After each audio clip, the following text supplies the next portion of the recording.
This hour by Frederick Remington fully cooked, ready-to-eat bacon. Exclusive, no refrigeration, 10-year extended shelf life bacon. The thickest, meatiest center-cut bacon in the industry at fullycookedbacon.com.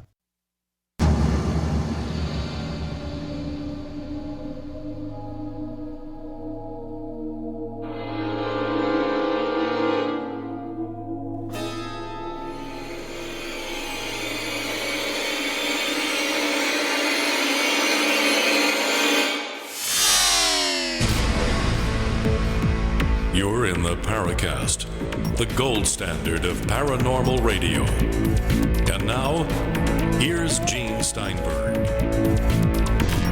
So this has been such an exciting week that if it happens again, you won't hear from me because I may not be here. So Chris, you're telling me that this has happened to you a few times, but somebody in a truck decided he didn't like my car and he had an argument with it. And of course, when a car is hit by a truck, even a normal sized truck, the car ends up being second best. So therefore, it's my former car. Anyway, we don't want to get into that, all the stuff. So you were in Utah at some kind of event, Chris. Can you tell us anything about that? Yeah, I met a guy a couple of years ago at the UFO Congress who mentioned that there was a lot of interest up in Utah, southern Utah, in the paranormal, and he thought that it would be a perfect place to attempt to launch and start a annual UFO event. So things didn't really go as planned the first year, so I was not able to go up there, but I did go to the second annual Utah UFO Fest, and I spoke with Clifford Mahooty and Ron Regier, and Alien Dave Rosenfeld was there. Joe Bookman, the Libertarian congressional candidate from in Utah, who also was involved in the citizen hearing for disclosure at the Washington National Press Club. So there were a number of people. It's a free event, so locals could come out and camp and have fun. It was an outdoor. Wait. Free event? Yeah. Okay. Yeah, it was a free event sponsored by a lot of town businesses. And a lot of people, brought their RVs or they camped. And I did it just to help out and also to make some inroads with the ranching community up there in Utah.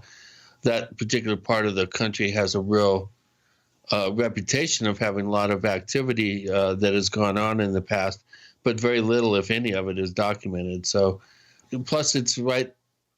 I go through some of the most interesting fossil hunting areas too, as you wind your way up from the Colorado River up into southern Utah. There's plenty of Jurassic Morrison Formation and some interesting tertiary formations. You can find all kinds of minerals. Selenite is one that's a lot of it out there. So it was fun. It was a way to get away. It was 114 degrees the day I traveled on my way back, and I was not.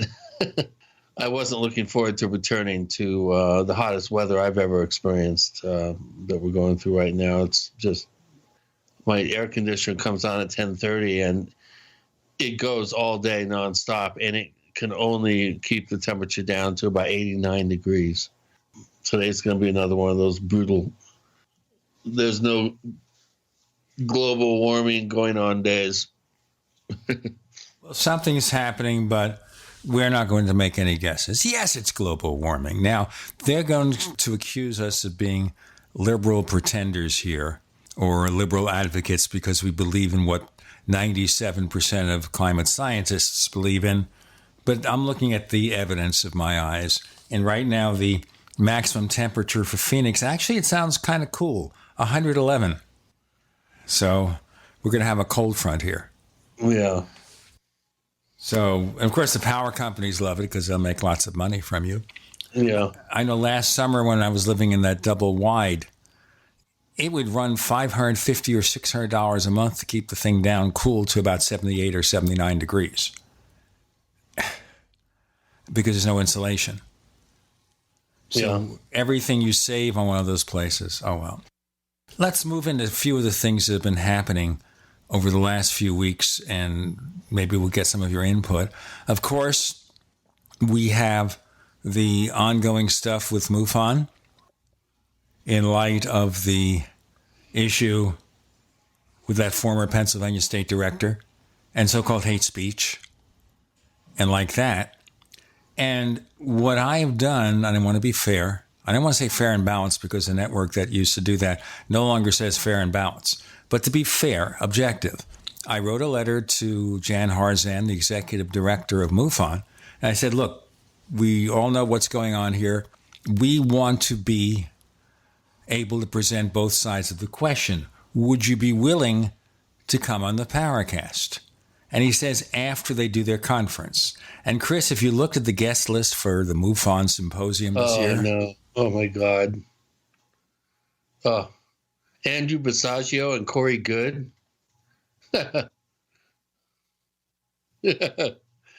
Oh, my. Well, that's the least of it. Oh, and the title of it, and we mentioned this last week, The Case for a Secret Space Program. Now, this is an organization that is supposedly here for the purpose of doing scientific research on UFOs. Instead, they're worried about a secret space program. Now, when I look at that, I think, hey, wait a minute. We already have... every time you go to MUFON's site, by the way, you hear this horrible music. And it's so offensive because you're trying to do something else. Or maybe you're listening to something else. And like some other websites, and it's not just MUFON, it's USA Today, it's HuffPost, it's a lot of them, CNN.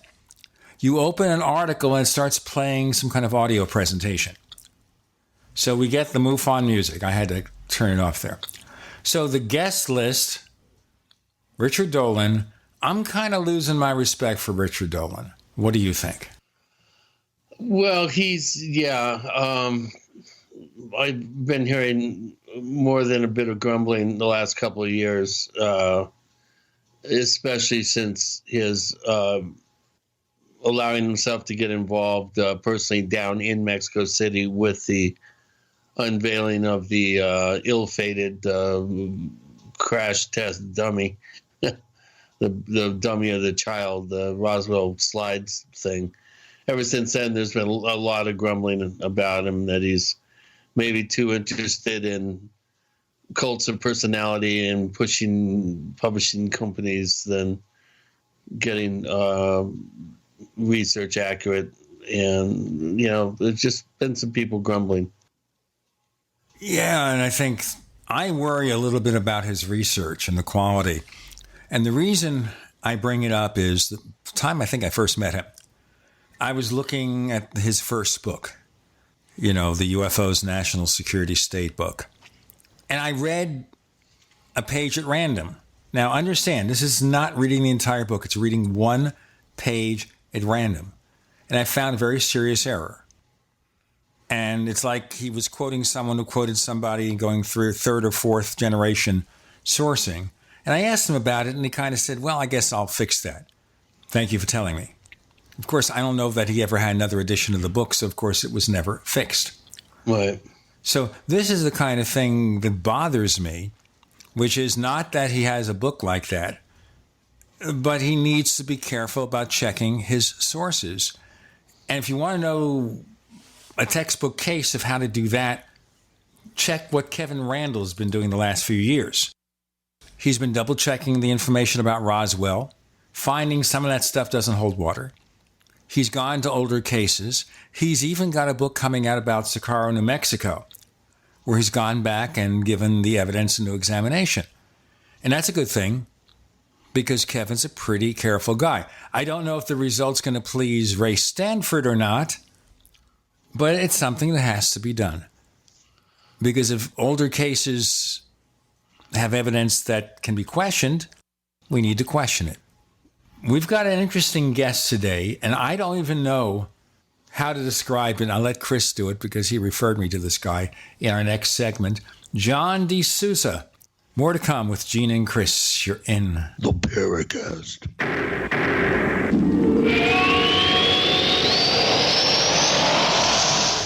We also have swag. You know, we have all these exclusive Paracast things that you can buy. We've got like, I guess, 60 or so different items, and entails t-shirts, sleeves for notebook computers, iPad cases, mouse pads, the Paracast Jumbo tote bag, all sorts of t-shirts and jackets and stuff like that for men and women. We have a Paracast aluminum water bottle. All this stuff, you go to store.theparacast.com, store.theparacast.com. What makes it special is that the items are the best quality, great t-shirts, fabrics, and they have our official logo on them. That's what makes them special, in multiple sizes and colors. We even have stuff for children, stuff for women, stuff for men. We have all sorts of sizes, like small up to X large. A lot of good stuff. That's the swag from the Paracast. You go to store.theparacast.com, stop by, and take a shopping tour. Heart disease is on the rise. Clogged arteries, high blood pressure, and high cholesterol levels may not be fully detected by you, but the symptoms are there. Loss of energy, blood sugar spikes and drops, poor circulation, and irregular heartbeat are just a few of these that can alert you that something is wrong. Hear how Heart and Body Extract is making a difference in thousands of people's lives across America. My blood pressure has normalized. My diabetes has totally improved. Everyone is telling me now how much healthier I look, and I'm telling everyone how much healthier I feel. I recommend Heart and Body Extract to everyone. Anybody over 40 in the North American continent should be using this product as a preventative to keep their cardiovascular system healthy. Order your 2-month supply today by calling 866-295-5305. That's 866-295-5305. Or order online, hbextract.com. Heart and Body Extract, 866-295-5305 or hbextract.com. The answer to being in control of your own healthcare is freedom from insurance. Become part of a group of self-pay patients that come together to share in each other's medical expenses. Individual share amounts begin at $107 a month and $347 for families. Choose from 3 health-sharing programs. Holistic treatments may be eligible for sharing. See guidelines. Discount programs available for dental, vision, and pharmacy. Go to libertyoncall.org. That's libertyoncall.org. It's been said, any society is only 3 missed meals away from chaos. Those times may be near. Think about it. Our country faces multiple terrorist threats and aggressions from Russia and North Korea. Social unrest and violent marches yet again may lead to looting of stores and city shutdowns. And our crumbling infrastructure leaves our power grid vulnerable to long-term outages from a single cyber attack. When the chaos from any one of these threats arises, the government knows it can't provide during a widespread national emergency. That's why you need your own plan for self-reliance. That's where My Patriot Supply comes in. Get a 4-week survival food supply for only $99. That includes breakfast, lunches, and dinners. Order online at preparewithgcn.com. $99 for 4 weeks of survival food that tastes like homemade cooking and lasts up to 25 years. From My Patriot Supply. Get your kits today at preparewithgcn.com. Free shipping is included. Preparewithgcn.com. Lifetime Graze 100% grass-fed beef has the health benefits you seek. When compared to conventional beef, it offers good fats while virtually eliminating the bad. That's the result of cattle who never eat grain, ever. Rich in antioxidants, including vitamin E, C, beta-carotene, and CLA. No artificial hormones, antibiotics, or other drugs. For all our fresh, non-cooked products with only 100% grass-fed beef, go to MidasResources.com. Use voucher code GCN to get 30% off your order. MidasResources.com or find us on Facebook. We'd like to hear from you. If you have a comment or question about the Paracast, send it to news@theparacast.com. That's news@theparacast.com. And don't forget to visit our famous Paracast community forums at forum.theparacast.com. So we bring to the Paracast today the X-Man. He calls himself the X-Man on his Skype account. Now, I was thinking when he says X-Man, he's either a mutant in disguise, or he's something to do with the X-Files, or he really wanted to say the Eggman for people who used to like the Beatles. but none of the above, right? Or actually closer to X-Files. Is that correct, sir? That is correct, Gene, Chris. I'm very honored to be on here with you on the Paracast, the gold standard of paranormal radio. Yes, I am, I'm John DeSouza. I am called the X-Man, and it's not a compliment. It's just a nickname I picked up during my years, in the 90s with the FBI because I got involved in a minor little scandal with the X-Files, which, everybody knows of that show and how great it was. And there was a problem with it, though. Well, I looked to a lot of people like some of the shows were actually taken from real life FBI case files. In other words, ripped from not the headlines, but the secret files. Correct. The reason we feel that's true is because higher-ups soon after the X-Files started in the 90s by Chris Carter, the creator of the show, the higher-ups in the FBI got very upset, and they questioned me and several other people on whether we were the source for Chris Carter's stories. I was questioned because I was an enormous fan of the show, and I made that no secret about that. Chris Carter was questioned on where he was getting his information from. Of course, one of his responses was, well, why don't you tell me what specific cases or shows you're talking about, and then we can match up our information and see what we've got. And I said the same thing as well, but they were not willing to give up what cases in particular they're talking about, or which X-Files stories in particular they're talking about. So they ended up kind of calling it a draw and telling Chris Carter that he could go on with the show. Chris Carter said he felt he had dodged a bullet. He thought they were going to shut him down. That's how vociferous they were. And I was told by my superiors that I had been, because of my love and suspicions surrounding me at that time, I was demoted from G-Man to X-Man.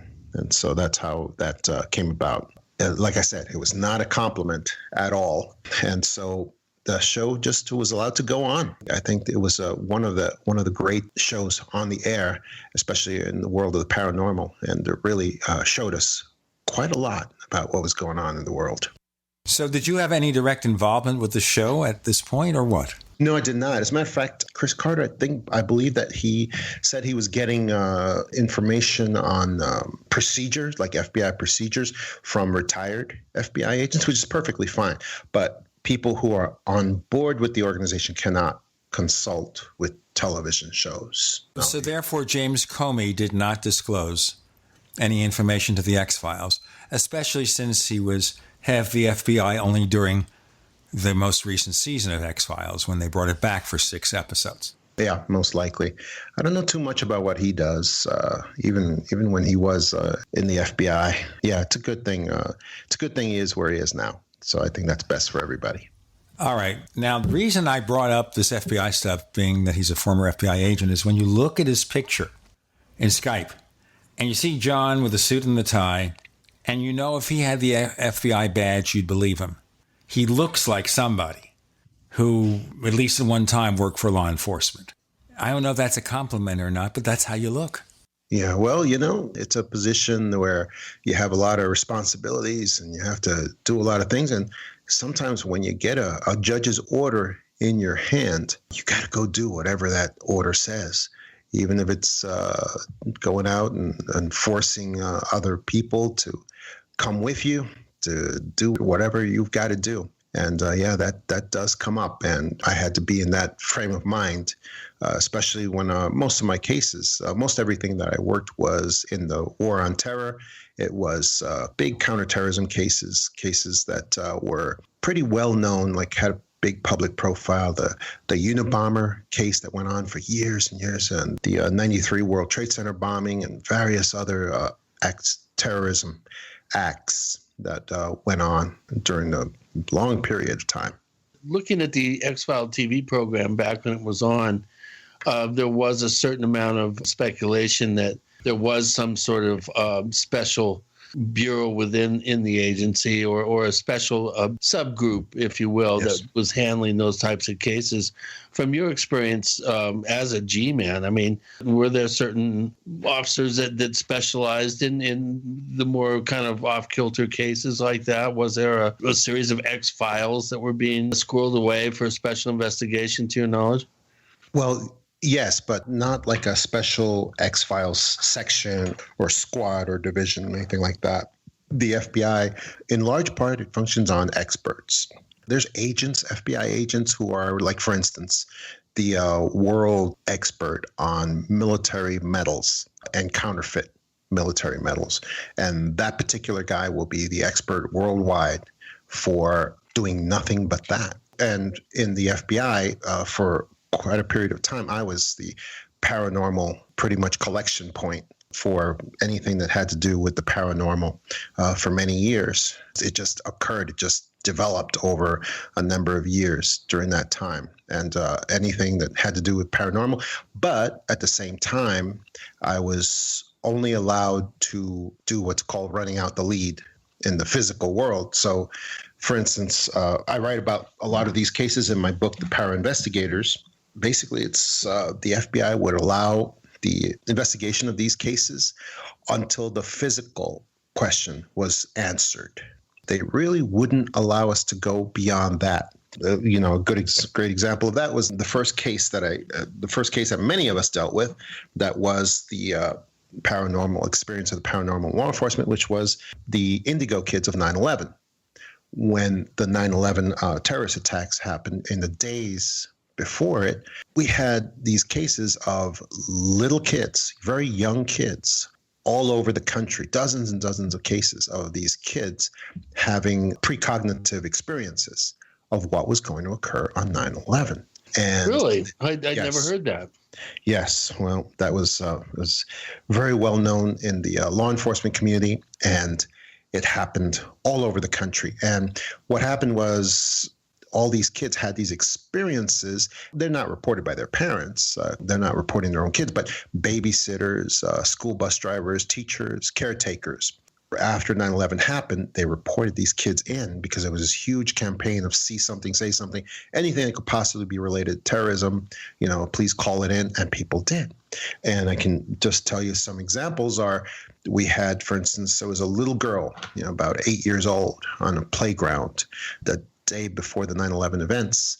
She was just sitting there, and she was sitting by herself, not playing with other kids. And the teacher comes over. She's just drawing circles in the dirt by herself. And the teacher comes over to check on her and says, sweetheart, are you okay? Let's pick it up on our next segment. Let's pick up the story. Got more to come with former FBI agent John DeSouza. And Gene and Chris, you're in the Paracast.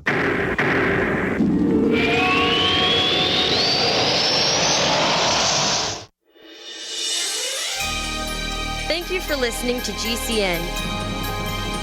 Be sure to visit GCNlive.com today.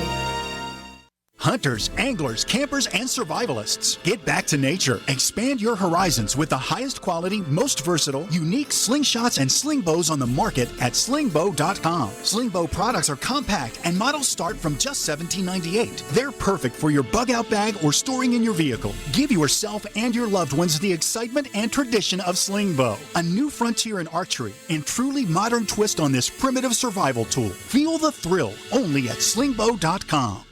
If you had purchased $100 of Bitcoin in 2010, today you'd have $2,600,000. While that sinks in, you now have a huge cryptocurrency opportunity trading at a guaranteed 7 cents per coin. ProCoin, a coin publicly traded in the open market, easily converted to cash, available in 60 countries, and ProCoin is the only cryptocurrency offering coin-back rewards for consumers and merchants. Take action by June 30th at procoincurrency.net. That's procoincurrency.net. Deadline for 7-cent guarantee is June 30th.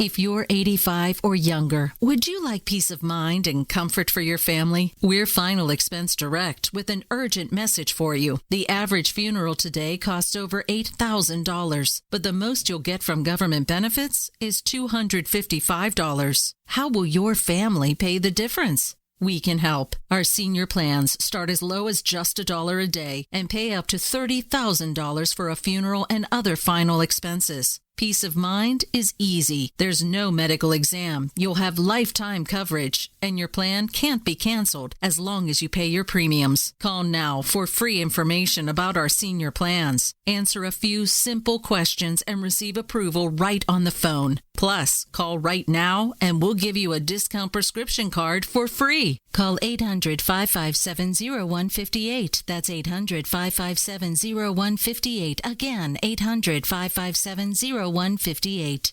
Hello, I'm Mike Lindell, the inventor of MyPillow, and like all of you out there, I had problems sleeping. Pillows would go flat, I would flip-flop all night long, I would wake up with a sore neck, maybe a headache, or feel like I needed a nap even though I slept 8 hours. When I invented MyPillow, I wanted it to where you could move the patented fill to give you the exact support you need as an individual, regardless of sleep position. MyPillow will get you into that deep REM sleep faster, and you will stay there longer. It's not about how much time we spend in bed, it's about how much of that quality sleep we get. I do all of my own manufacturing right here in the United States. I have a 10-year warranty. You can wash and dry my pillow, and I give you a 60-day money-back guarantee, so you have nothing to lose. And here's my best offer ever. You can buy one of my pillows and get one absolutely free. Go to mypillow.com or call 800-870-0305 and use promo code GCN. That's mypillow.com or 800-870-0305 with promo code GCN.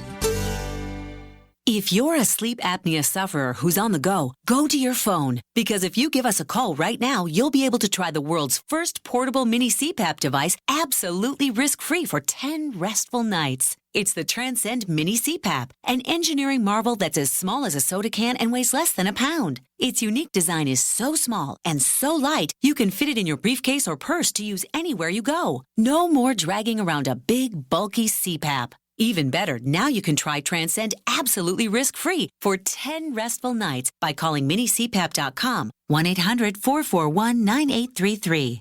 Transcend is FAA compliant too, so you can even sleep comfortably while flying. You can also add a battery pack that's as tiny as a deck of cards. So now you can enjoy the freedom to sleep comfortably anywhere. But don't wait. To receive your 10-night in-home trial, call minicpap.com now, 1-800-441-9833. That's 1-800-441-9833.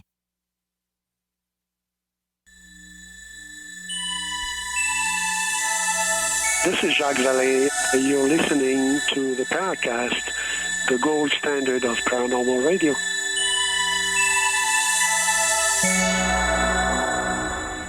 We continue with our journey with former FBI agent John DeSouza in lots of strange things, such as a particular case he's talking about. But first, let me tell you about another case. It's a case of a second radio show called After the Paracast, and it's only available if you are a subscriber to the Paracast Plus. Go to plus.theparacast.com, plus.theparacast.com, to learn more about how the thing works. But when you subscribe, and then we give you the instructions there, you get the After the Paracast podcast, the commercial-free version of this show, and more. And After the Paracast is really firing on all cylinders, like recent episodes. On June 4th, we featured Greg Bishop. He was also on the regular episode, but this was a continuation. On June 11th, we had Red Pill Junkie, Miguel, of course. And by the way, Miguel was responsible for the new artwork we featured on our new official Paracast channel on YouTube. Fascinating. Curtis Collins joined us on After the Paracast on June 18th, where we talked about those questionable MJ-12 documents. Prices start just $1.49 a week. To learn more, go to plus.theparacast.com. John, I'm sorry to have interrupted your story, but I'd like to go on with it, please. No, I was telling the story of the first really great experience of the paranormal for a lot of law enforcement officers, which occurred just before the events of 9/11 in 2001. And it was something that involved me and many other officers, FBI agents across the country, dozens and dozens of cases of these little kids that were having these precognitive experiences of the events of 9/11. And just to give some examples, we had a little girl who was on a schoolyard during recess, and she wasn't playing with the other kids. She was just About 8 years old, she was sitting by herself in the dirt, just kind of tracing circles in the dirt with her finger. And the teacher comes over to her and tells her, are you okay, sweetheart? What's going on? And the little girl just told, no, I'm fine. I'm just thinking. And teacher goes to walk away. Little girl grabs her skirt, pulls on it violently, and tells her, tomorrow, make sure you stay away from tall buildings, because tall buildings sometimes fall, and they can fall on people. So the teacher walks away from that little girl, just chalks it up too much sugar and doesn't think about it again until 9/11 actually happens. And then she thinks about it a lot more, and she calls it in to one of these task force squads that is asking for people to call in with anything that could be connected to terrorism. Another little boy was in his class doing arts and crafts. Again, very young boy, just doing this elaborate finger painting in his class. And the teacher comes over to him and says, wow, this is really nice. These two tall buildings, they appear to be glowing. And they have these angels flying out with red wings, flying out of these buildings. Where are they flying to? And the little boy says to her, those buildings aren't glowing. Those buildings are on fire. And those aren't angels. Those are people who are on fire jumping out of the buildings.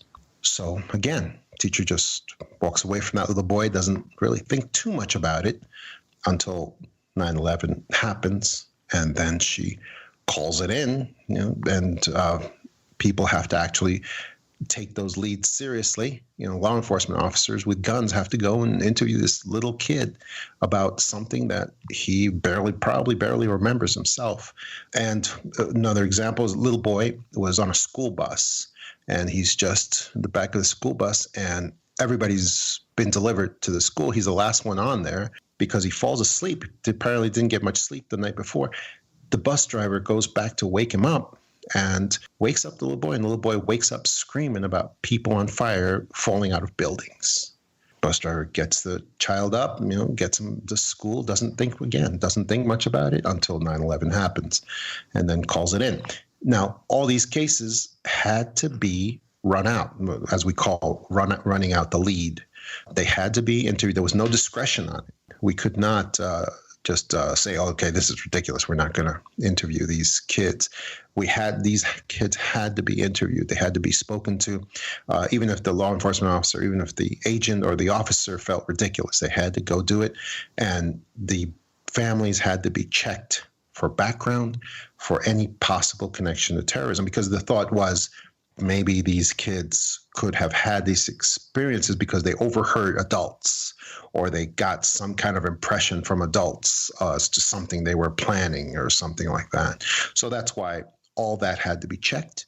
The kids had to be spoken to. They had to be, kind of interrogated to find out if they had gotten any ideas from hearing adults or from someplace else, and that's where they could have gotten the impressions. And in every single one of these cases, because we talked about these things afterward, there were conferences and so forth where we talked about these things.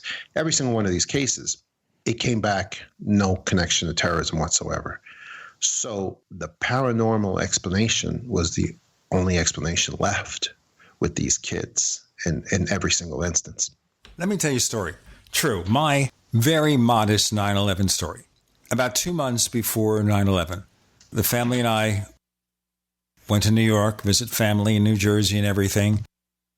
And we went to the World Trade Center. Now, as Chris knows, I am not a fan of heights. Don't like driving up where he lives or going up to Sedona or Flagstaff, although I've done that. And I have been, though, at the World Trade Center prior to that, and I managed to survive at the top floor. And as it was situated, if you recall, you go up in the elevator, and then it would be kind of a lookout point or tower that you had to reach with an escalator. I got up to the floor below that, and I was frightened to death. I couldn't move. And Barbara and Grayson wanted to see the view from the tower, and I said, go ahead. So I sat down there at this restaurant, feeling dread, and I didn't feel comfortable till we not only went down the elevator to the ground floor, but I left the building. Wasn't comfortable till then. I was even nervous before we entered. I dropped my camera. Didn't damage it seriously, but it was kind of a bummer. And then, of course, we had 9/11. I don't know if there was a connection or not. I didn't obviously have any expectation of what happened or that it would happen. But I wonder, John, if there was a fair number of people who had the same feeling, especially being there. What do you think? I think they did. I'll tell you myself personally, I had a very similar type of experience because, as you know, I was involved in 94, when some terrorists tried to blow up the World Trade Center back then, like 93 it actually occurred. And there were 4 terrorists that were arrested for that. And that was a big, huge case that went on for years and years.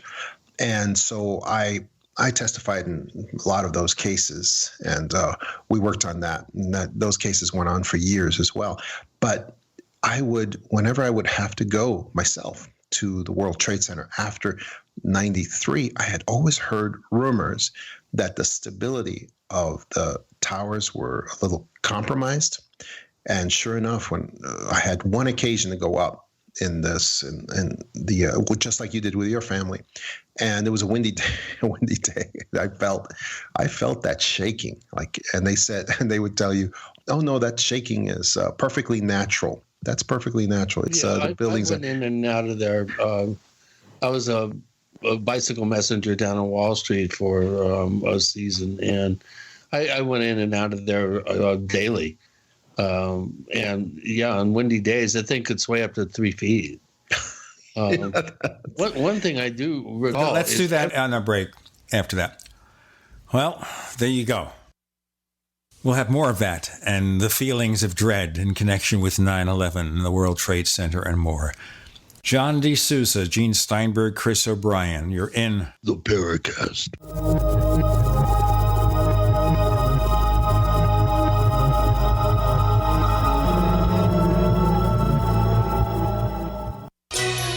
Thank you for listening to GCN. Visit GCNlive.com today. Neighbors, I want to tell you about my favorite graphics app. It's the award-winning Graphic Converter. You know, Graphic Converter is the universal genius for photo editing on your Mac. Join over 1.5 million loyal users for this Swiss Army knife photo editing app. It gives you all you expect from a top-flight image editing app with tons of features, and most important, it's easy to use. It's also far less expensive than that other app that you can only get by subscription. You know the one I'm talking about. What's more, you can get 20% off with your order right now. So write this down to learn about Graphic Converter. Go to www.lemkesoft.de/Gene. Let me spell that. www.lemkesoft.de/Gene. Maybe not today, maybe not tomorrow, but soon you'll need a plan and place to survive. Forget bunkers. You're not a live underground gopher. You need survivalist camps, the ultimate fully functional, off-the-grid mobile survival bug-out house that's well-equipped and custom-built to outlast any other RV or trailer. Bold statement? You bet. See them now at survivalistcamps.com. That's survivalistcamps.com. Trust your family's survival to survivalistcamps.com. Cancer categorizes over 100 diseases. Though we do not diagnose, treat, or cure cancer, GCN team is offering the Clemson University study where there was up to a 95% reduction in cancerous cells when exposed to a plant-derived mineral supplement. If you or a loved one are searching for answers to this horrifying disease, come to GCNteam.com or call 877-878-4203. We'll email you a copy for free. That's 877-878-4203. Water is the single most important thing your body needs, so you want to be sure it's the best for you and your family. Since 2005, thousands have depended on Berkey purified water. The Berkey Guy provides the lowest priced filtration systems in every size for incredibly delicious water now and in an emergency. Get to GoBerkey.com or call 877-886-3653. 877-886-3653. GoBerkey.com. If food became scarce, would you be able to feed yourself and your family? Have you found some emergency food supplies can cost upwards of $300 for a month's supply? And worst of all, they're packed with chemicals and other unpronounceable ingredients. At NorthwestFork.com, our mission is to provide you with food that's not only healthy and natural, but also affordable. At NorthwestFork.com, for only $127, you can order meals that are naturally high in fiber, carbs, and protein, packaged in Mylar bags with oxygen absorbers for superior shelf life. For a limited time only, your order ships free. But that's not all. Enter promo code PREP10 to receive 10% off your entire order. Call 800-700-2184 today. NorthwestFork.com keeps prices low by buying directly from suppliers in the Pacific Northwest, then passing the savings to you. Go to NorthwestFork.com or call 800-700-2184 for the most cost-effective and healthy food storage solution. That's NorthwestFork.com at 800-700-2184. Be prepared for the next disaster with the Shelter Pod. The Shelter Pod is a large, all-season, heavy-duty, quick-deploy shelter. The Shelter Pod system can be set up in 30 seconds and includes an emergency medical kit, water filter, survival tools, and more. Are you prepared to take care of your family? Do you have everything in one place ready to go? Get it now or enter to win a complete Shelter Pod system at ShelterPod.com. The Shelter Pod at ShelterPod.com. Shelter when you need it most.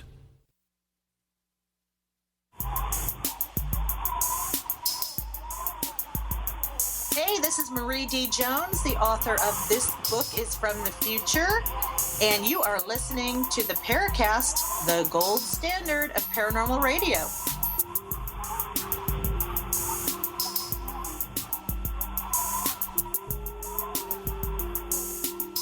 So in the early days, when Chris was young and foolish, he was a bicycle messenger in New York City. Yeah. Yep, I used to go in there daily, and I'll never forget getting my bike locked up there on the edge of the plaza and looking up at those two buildings. And every time, they didn't look real. They didn't look like they were actually there. They looked like fake buildings. Wow. Why do you say fake buildings? How old were you? They didn't look real. How old were you at the time? 20, I think, 19.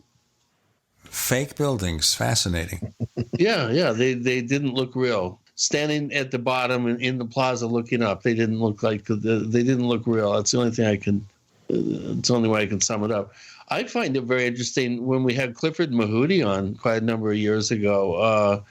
He mentioned that the medicine societies that go down to, they cross the border into Arizona, and they have a small section of their reservation that's actually not in New Mexico, but in Arizona and south of the main reservation, about 40 miles. And it's called Zuni Heaven. And every 4 years they go there. And at some point, the air lights up like a movie screen, and they're given a vision of something that's going to happen.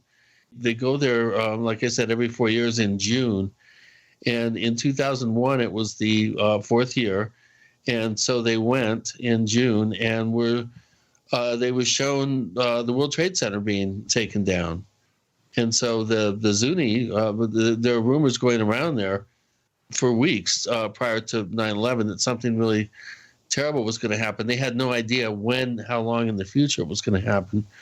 I think most people thought it didn't think it was going to happen so soon, but Clifford remembers distinctly his brother telling him, "Look, we're going to have some big buildings are going to come down." And I've always found that to be very intriguing. The several times, obviously, that they've gone since then have been other pretty interesting supposed premonition sort of visions, but the 9/11 one is the one that really sticks in my mind because the they had about a 3-month warning on it. Wow. Yes, I know Clifford, and yeah, those are some amazing stories. I'll tell you one that people don't know about. Pretty much the same area of reservation in Arizona. We had, because I interviewed the people when the Phoenix Lights happened, and supposedly there was this enormous ship, that was seen over Phoenix. I think it was in 94, 96. March 17th, 97. Okay. Just a couple of days after that sighting, over the res out in Arizona, there was the same ship that appeared, and actually no, I think it may have been just hours, like the next night, the same ship appeared over the res in the same area that you're talking about, that Clifford Mahudi was talking about also. Right. It just appeared, and the witnesses that I spoke to, they said that was the same ship, except it was much closer to them. They could see. Now was this up on the rim? I believe so. Plateau? Yes, I believe so. Yeah, I think his son may have been one of those ones that saw that. I think his son had a sighting right there the day of or the day after, I think, the Phoenix Lights.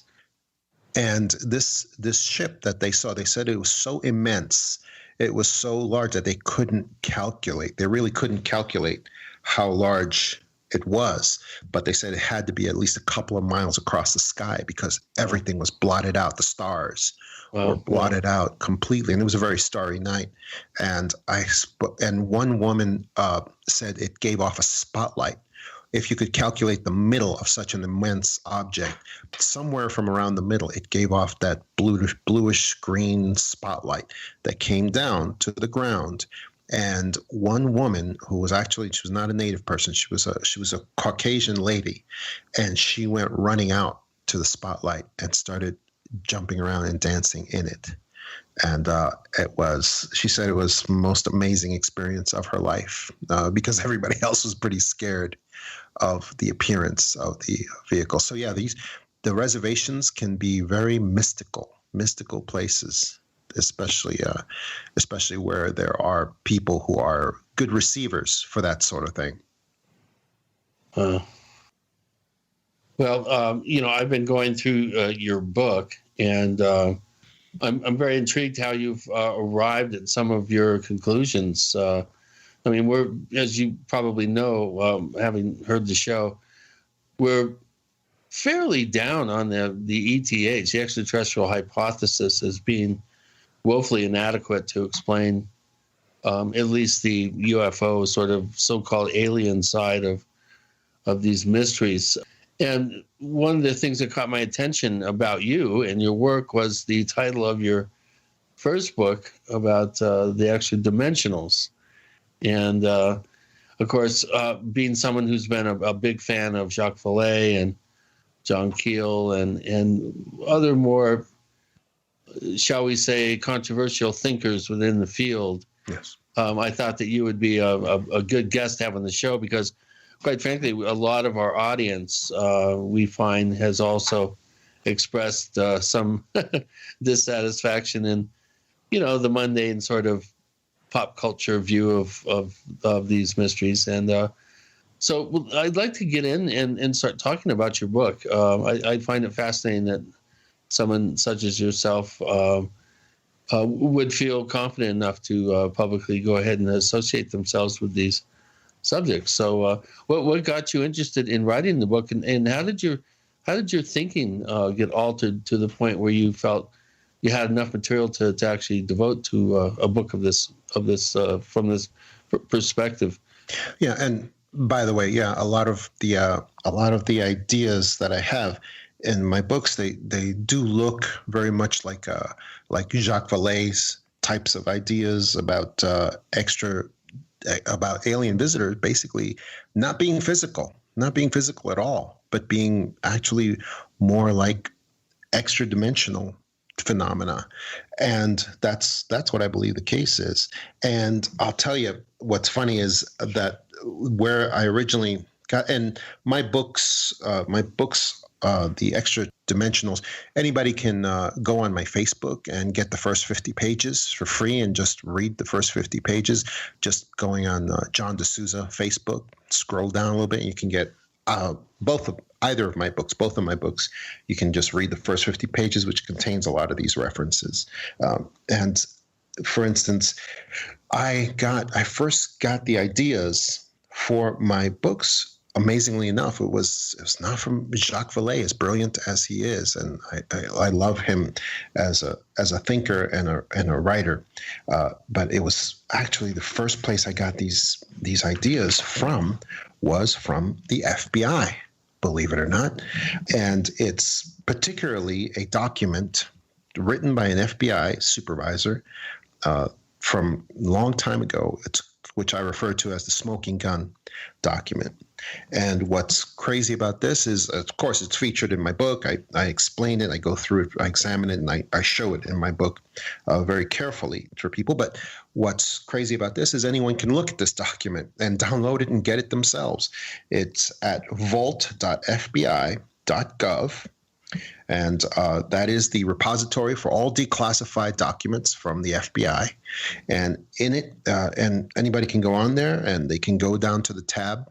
This repository has documents on cattle mutilations, on UFOs, on the Jimmy Hoffa disappearance, on the JFK assassination. There's documents on anything you can imagine, and they're all downloadable, they're all free, and anybody can get them.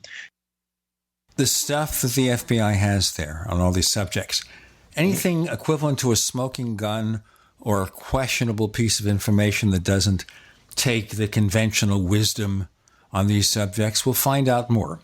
We're talking to John DeSouza, and this is going to be a fascinating show. And of course, he's got this government background that certainly has a lot of significance, and he's got a recent book called The Extra Dimensionals. And we're starting to cover that in more detail. We actually have a few questions from someone in our audience who's one of our forum managers on the Paracast forums who happens to be a skeptic.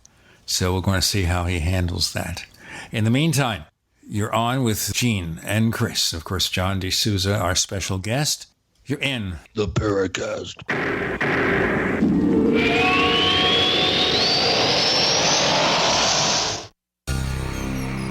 Thank you for listening to GCN.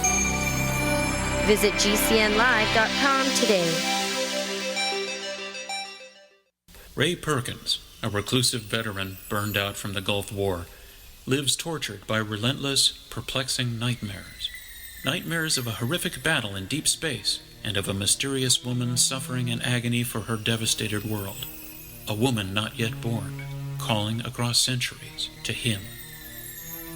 Then, a coincidence leads him to his destiny, his chance to alter the universe. Attack of the Rockoids. The former fiction editor for Star Wars and Indiana Jones, Robert Simpson, writes, "The soul of the novel Attack of the Rockoids lies in its heart and passion for building a convincing tale of a love that spans the galaxy. A thrilling story. Attack of the Rockoids is available now. Read a sample chapter and get a special discount off of the cover price at our website, rockoids.com. That's ROCKOIDS.com. Attack of the Rockoids, a novel in the grand science fiction tradition. Being self-reliant is about being prepared and to do what you need to have your own source of renewable energy. Portable Solar LLC offers the most powerful EMP-hardened solar system on the market that is transportable from place to place, and the best part, it's very affordable. Contact them at portablesolarllc.com or call for details at 972-575-8875. Sol Arc EMP-hardened solar generator energy insurance for your family or business. Call Portable Solar LLC today or go to portablesolarllc.com to check out their patent-pending technology. Stop. Put that mobile phone down because it may have been compromised. Are you aware that many identity theft issues start right on your mobile device? My friends at LibertyID.com have helped over 60,000 individuals without failure get their identities back because of them being compromised. Don't be next. Call 844-44-LIBERTY. That's 844-44-LIBERTY or visit LibertyID.com to find out if, in fact, you've been compromised and use discount code GCN.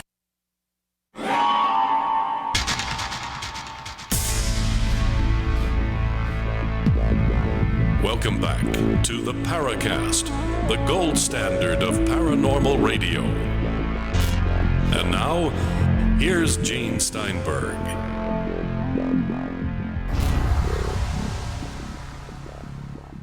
With John DeSouza, former FBI agent, we're talking about the public repository of information from the FBI.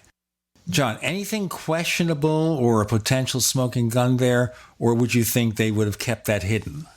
Well, this particular document I'm talking about probably should have been kept hidden because it is off the charts and it is pretty out there. It's pretty out there. And it's amazing to me that they actually did put this out and that it is out there and available to people. I still have a hard time believing it, even though I put it in my book and I make it available to people wherever I can. And it's also the most downloaded document in the history of government archives. It's been downloaded over 3 million times around the world. So people do know about it. But, I mean, it should be on television every single day because of what it says.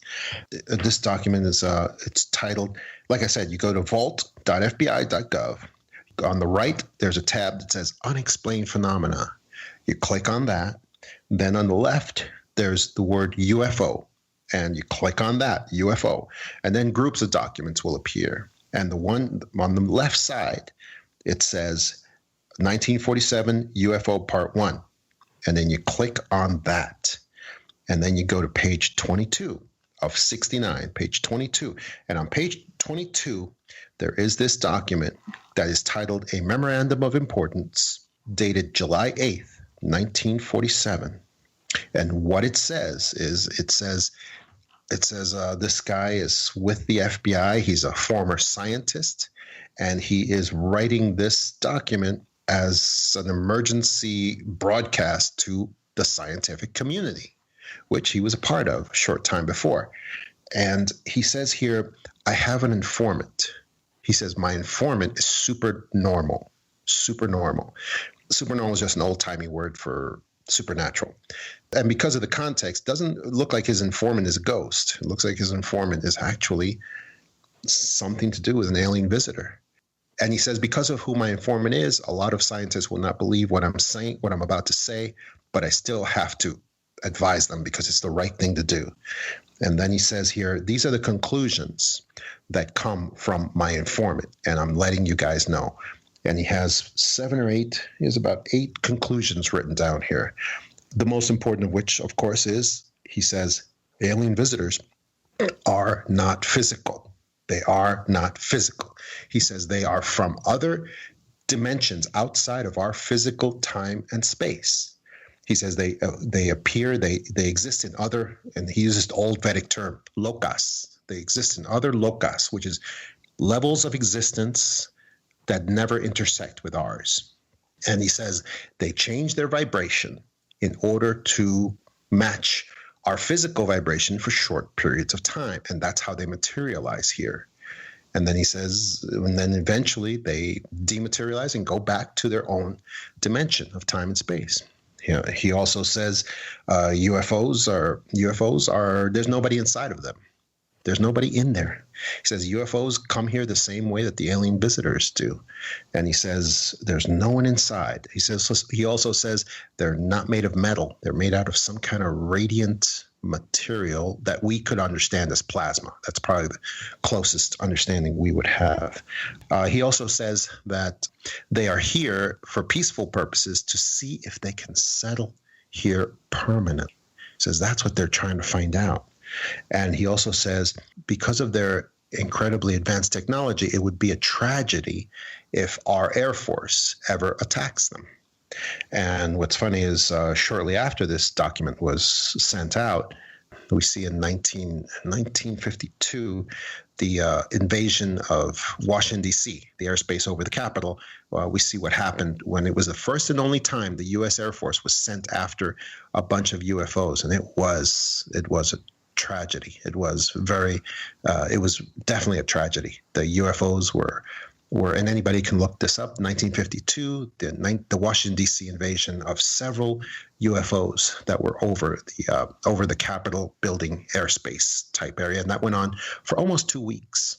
And it was terribly embarrassing. Our jets were sent out there after them. And it was the first and only time the Western world, an entire Air Force was sent after UFOs. And these UFOs did loops around our planes. They did face-to-faces. They did buzzing up and below and above. And they made it very clear they could have destroyed every single airplane that was sent after them. But they didn't. They did not. Excuse me, how did they make that clear? Because when you're able to be face-to-face with a plane that is chasing you and be able to be above or below it and make maneuvers around it, then that means you could very easily destroy that plane at any moment that you want to, because of the superior maneuverability and motions that they had at their command. And that's what happened in 1952 when the many UFOs showed up over the Capitol building airspace. There was a huge government commission after that to see what happened. It was headed by an admiral, and that commission, of course, shortly after that, basically decided nothing happened and that nothing threatening our national security occurred. That was pretty much a farce that was done in order to reassure the American people that basically nothing dangerous had happened in 1952 over Washington, D.C. Let me ask you a question here. You're looking at craft that is capable of amazing pinpoint maneuverability, part and parcel of the UFO legend over the years. But the big question here is, when you see these things, are you really seeing something that's physically there, even if it's manifesting from another dimension and converting itself or making itself visible here? Are you really seeing it, or seeing something that actually isn't there, almost like a hologram? It's just an image. I believe it may be both, because you're talking. I believe that these vehicles are like plasmas. They are plasmas, and they are in transitory state, and they have the ability to be in a transitory state at all times. So they can be solid for short periods of time when we're looking at them, and then they can go back to like an energy flux state as well, where people can shoot shells at them, like we see what happened in the Battle of Los Angeles during World War II, where we had the entire coast was militarized with anti-aircraft fire, cannons and so forth. And yet we had a couple of UFOs show up over Los Angeles, and we had all kinds of ordnance sent up in the middle of the night because everyone was very paranoid about Japanese Zeros coming into the California coast at that time. And as soon as those UFOs showed up, the night was lit up with ordnance, anti-aircraft fire that was sent up there, and apparently most of the shells just went right through those vehicles because they were in a transitory sort of flux state, even though they appeared physical, they appeared material. But photos that were taken after all these shells were sent up there, and the only casualties were not the ships, it was actually people. A couple of people on the ground were killed. Several people on the ground were killed by these shells just coming back to the ground. And after all the smoke cleared, it was visible that these two UFOs were just happily sailing off without a mark on them. So that's an example of that. I believe these things can be physical and for short periods of time, and then they can transition to this sort of just energy state where nothing can really touch them either. This is getting more and more fascinating as to how these things are working out. And I can see where you have that viewpoint about at least sometimes non-physical UFOs. Because the conventional theory there, and I'll go into that a little bit, and we'll go into more of this in a moment, because we have to break shortly. The conventional theory has it that the reason UFOs seem to be less than physical or capable of all these things is because they are simply more advanced than us. Thousands of years ahead of us, their technology would seem to be magical. We have John DeSouza, Gene, and Chris. You're in the Paracast.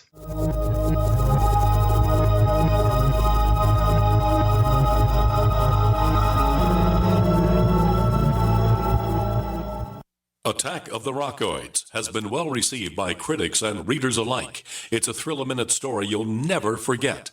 A former U.S. military intelligence officer is haunted by intense dreams about a beautiful woman pleading for his help after a terrible battle in outer space.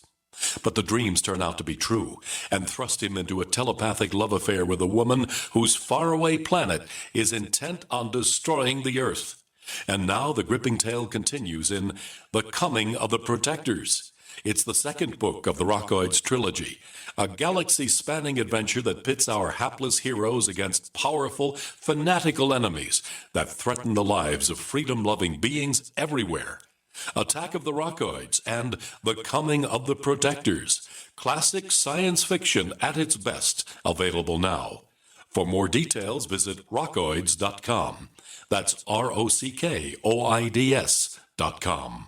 Have you checked your Google search results lately? Search results are usually the first impression that people form of you or your business, so make sure that they create a positive impression with ReputationDefender.com. What the internet says about you can have a big impact on your life and your livelihood, even if it's not true. Fortunately, you can now control how you look online and in online search results with ReputationDefender.com. Call 800-831-0771 now. That's 800-831-0771 for your free reputation analysis. If you have negative material from an ex-employee, upset patient, or former client, newspaper article, legal issue, social media, or other source showing up in your search results, you can combat it with ReputationDefender.com. Our dedicated experts in patented technology can help make your online search results look their best. Call 800-831-0771 to learn more. 800-831-0771. That's 800-831-0771. Or visit ReputationDefender.com.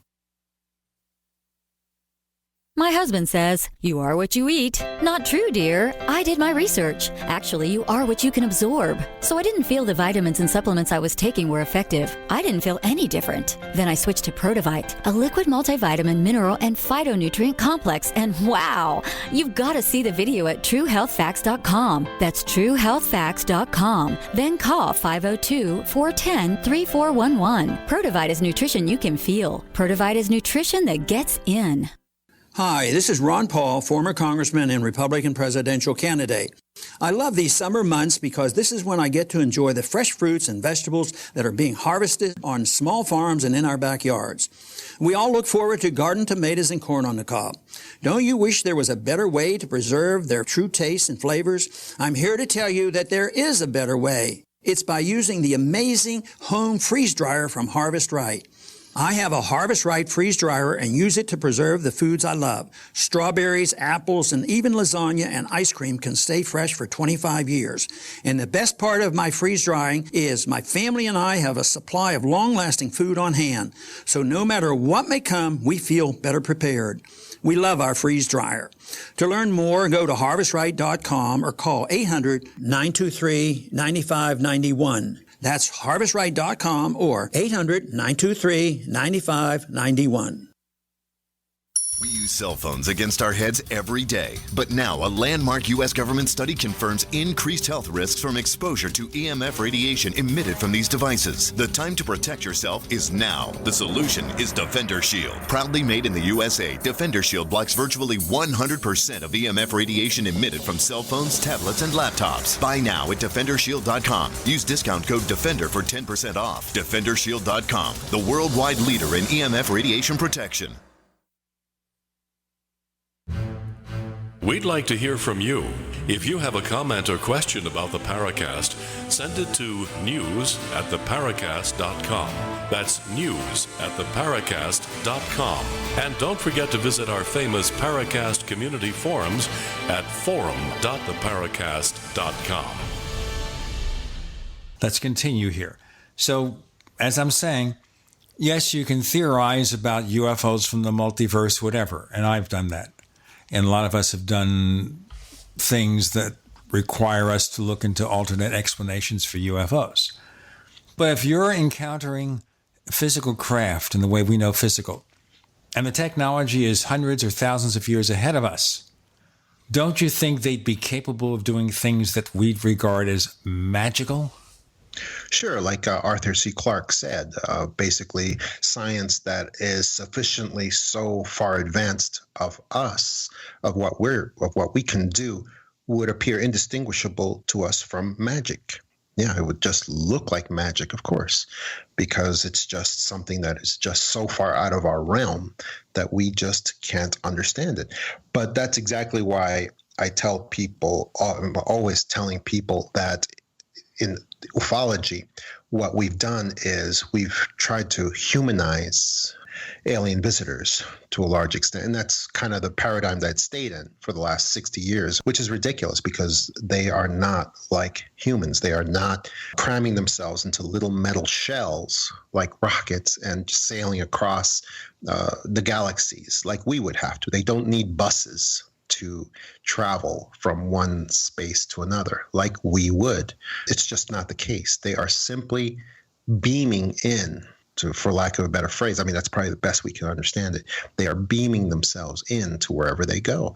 And these UFOs, the real ones, of course, not the majority of UFO cases that can turn out not to be credible, but the real UFOs are also very similar to alien visitors beaming themselves in, and they are accompanying alien visitors, kind of like the way that familiars would with like sorcerers. They carry out small tasks for alien visitors. They collect information from humans. They bring it back to alien visitors. That's, from the cases I've seen, this is what appears to be the case with these UFOs and with alien visitors as well. Now, when we talk to some people involved in UFO research, they believe the government knows this or knows a lot. And if you only persuade them to disclose what they know, all will be right in the world. We don't have to do anything. They know the answer. Some of that goes back to the days of Major Kehoe, the Silence Group. So do you think whatever UFOs are, from the multiverse, from a civilization 10,000 years ahead of us, whatever they are, do the governments know? No, and they don't know. You know, I had occasion to sit and talk with Jacques Vallée the other day, and he boiled down about what I took half of a book to convey. He boiled it down to a couple of sentences, and it was just, that's how brilliant geniuses can do. They can do these things. He said, basically, the governments don't have anything that they can reveal or disclose. He says what governments have, and government agencies, of course, in particular, he says they have mountains of data. They got data, lots and lots of data. If you go to the Air Force right now, and it's true, if you go to the Air Force right now and you had the ability to look at anything that they've got, they have mountains and mountains of data on UFOs, maybe even on alien visitors as well. It's all out there. A lot of it is probably already released on the internet, because every intelligence agency has been doing this, releasing on the internet their declassified files.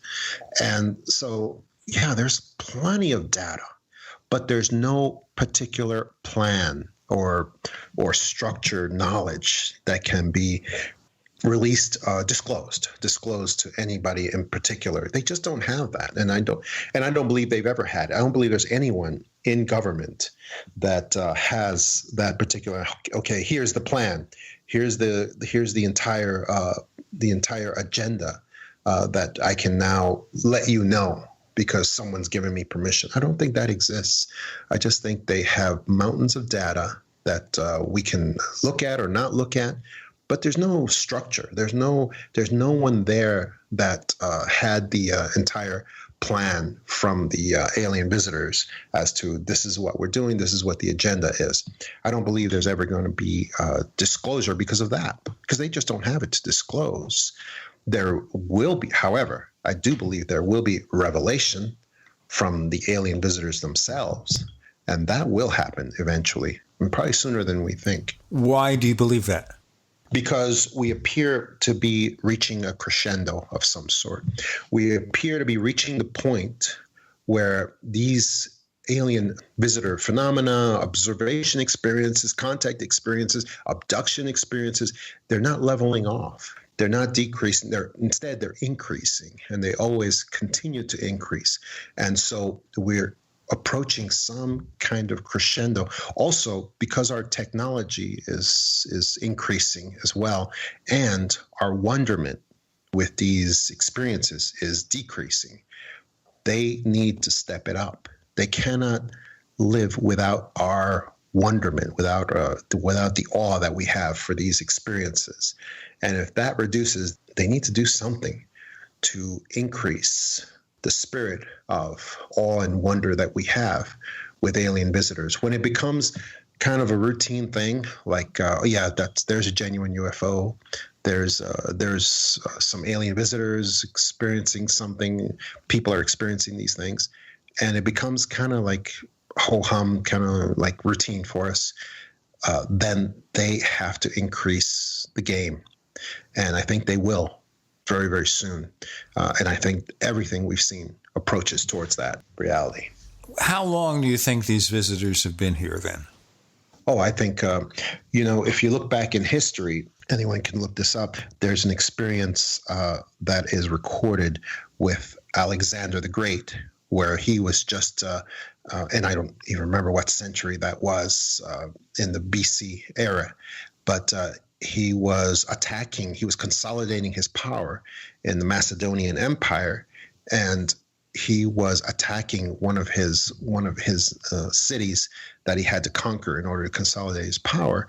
And I believe it was Tyre, the city of Tyre, that was fortified, and he was attacking them. And there's a recording that their shining shields in the sky appeared and started attacking Alexander's troops with beams of light. And his troops retreated. They were confused. And then suddenly those shining shields in the sky switched sides and started attacking the walls of the city, and made it possible for Alexander's troops to advance and take over that city. So we're talking about thousands of years. Now, Alexander the Great dates back to the 300 BC era. So we're talking here about a phenomenon or something that's been here 2,400 years. But only now they're interested in maybe making themselves known?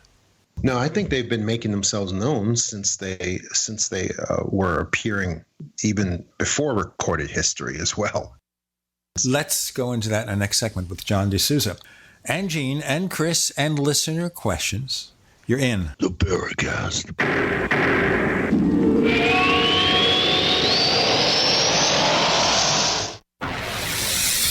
You are listening to GCN. Visit GCNlive.com today.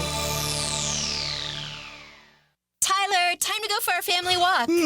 Just let me nap a little longer. You promised we'd get more active. I know. How come you're so ready to go? It's Superberry's Aronia berries. Aronia what? Aronia berries from superberries.com. They're known for having one of the highest levels of antioxidants that helps with overall wellness. Where'd you get them? I ordered them from superberries.com/radio, and right now we can get a free smoothie recipe book with our order. Plus, we can save $4 at checkout. I can't wait to try them. I'll get the dog. I'll get the kids. Choose health. Eat purple. Superberries.com. Hunters, anglers, campers, and survivalists. Get back to nature. Expand your horizons with the highest quality, most versatile, unique slingshots and sling bows on the market at slingbow.com. Slingbow products are compact and models start from just $17.98. They're perfect for your bug out bag or storing in your vehicle. Give yourself and your loved ones the excitement and tradition of slingbow. A new frontier in archery and truly modern twist on this primitive survival tool. Feel the thrill only at slingbow.com. Attention business owners and independent contractors. This is a money-saving message from Tax Mediation Services. If your business owes $20,000 or more in taxes, we can help you today, right now. Listen, dealing with the IRS is no picnic. It's an intimidating and extremely stressful process, and you don't want to go it alone. Our attorneys know every law, every tax break, and every possible opportunity to help you resolve and reduce your tax debt. And if you owe more than $20,000, scammers, you may be at the top of their hit list. So don't take your tax debt lightly, because it will not go away on its own. The IRS can seize your bank accounts, your home, and even shut down your business. Call our tax experts today at 1-800-765-9681 and let us deal with the IRS while you focus on your business. That's 1-800-765-9681. Again, that's 800-765-9681. Hi, Peter Vaccaro for ParanormalDate.com. Are you looking for love in all the wrong places? Now you have a chance to change that by signing up for free at ParanormalDate.com. This incredible dating site puts people of like minds together. People who are interested in the strange, the unusual, mysteries, ghosts, UFOs, and the afterlife, and so much more. ParanormalDate.com was developed for you, people seeking a viable alternative to the other dating services. You can join for free by going to ParanormalDate.com, and if you decide you like it and want to connect with people, use the code GEORGE for a substantial discount. Mark Rawlings, president of ParanormalDate.com, says so many people hunger to share their experiences about the paranormal, the unexplainable, or the afterlife, and so much more, and this is the source for them to meet and share that common interest. So sign up for free at ParanormalDate.com, ParanormalDate.com, and use the code GEORGE if you decide to connect with someone you like. Don't become dependent on the medical system. Get and stay healthy naturally with Extendivite. Metals in the liver cause peroxides to get dumped into the bloodstream. Peroxides do more damage than free radicals to the arteries, and the LDL has no protection from peroxides, causing the LDL to get stuck in the arteries, creating a potential blockage. Extendivite slowly chelates the metals away from the liver so it can dispose of what was meant to be a harmless process, peroxide. Extendivite's 7 herbs has a job to strengthen the organs and circulatory highway. Can you afford a heart attack? Extendivite is available in capsule or liquid form for just $69.95 for a 2-month supply. To get started, call 1-877-928-8822. That's 1-877-928-8822, or visit heartdrop.com. Extend your life with Extendovite.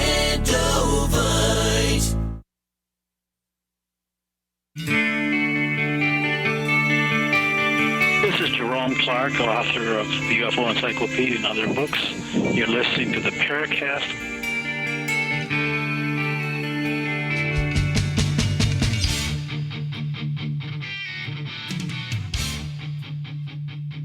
So you feel that E.T., whatever they or it might be, have been making themselves known throughout history. So you're saying maybe if you look at UFOs in the Bible, there's evidence of interactions there? Oh, yes, absolutely. The book of Ezekiel, we see the description of the wheels within wheels that were observed by one of the prophets, and the experience that he had. Well, yeah, it was Ezekiel. And watching these things in the sky and getting messages from them. And there's even a quote in the Bible, in the book of Ezekiel, that the wheels were moving on their own. And there was a spirit that was moving with the wheels. And the spirit, however, was outside of the wheels that was manipulating the wheels. And there were also wheels within wheels. Yeah, this has been not just in the Bible, it's been in every sacred text that we've had since before recorded time. And yeah, I think this is something that continues to go on. And yeah, because it has gone on for so long, and because we're reaching the point where it's starting to become kind of commonplace, I think that's why we're getting to that crescendo where we are going to get to not disclosure, but to revelation, speaking of the Bible. Right, but we've been talking about that for a long time. This is the year, it's next year, or reaching the right conditions. Now, the skeptical interpretation of Ezekiel's wheels is that they were seeing angels, but then angels is a supernatural phenomenon. So It could be angels, spaceships, it could be anything. So I'll go for that. On the other hand, like I said, they've been talking about the revelation's coming. It's coming soon. There's Armageddon afoot. There's a world-shaking, changing experience coming, and it never seems to happen. Why assume this time? I think because if you just study the cases and you study in particular, the cases of abduction, we have an increase in these cases. We see that they are increasing, and our understanding of them is also increasing at the same time. For instance, we see abductions that have occurred ever since 1961, when Betty and Barney Hill were the first really globally known classic case of alien abduction. Those steps were established where they are stalked by some kind of UFO vehicle. Their car is chased and stalked.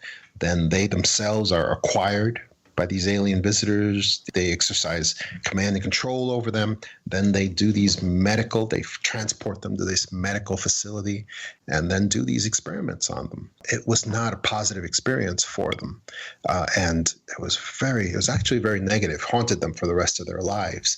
All right, and you're taking here the possibility of abductions as a physical experience or encounter with aliens exactly as described. And I should point out that Barney and Betty Hill, it's kind of different. We didn't see the traditional gray aliens in abductions probably until the Whitley Strieber book, Communion. Yes. It kind of set the stage. The Hills didn't have that. But you're assuming then that all these experiences with these primitive examinations, physical examinations, sometimes painful, are as described.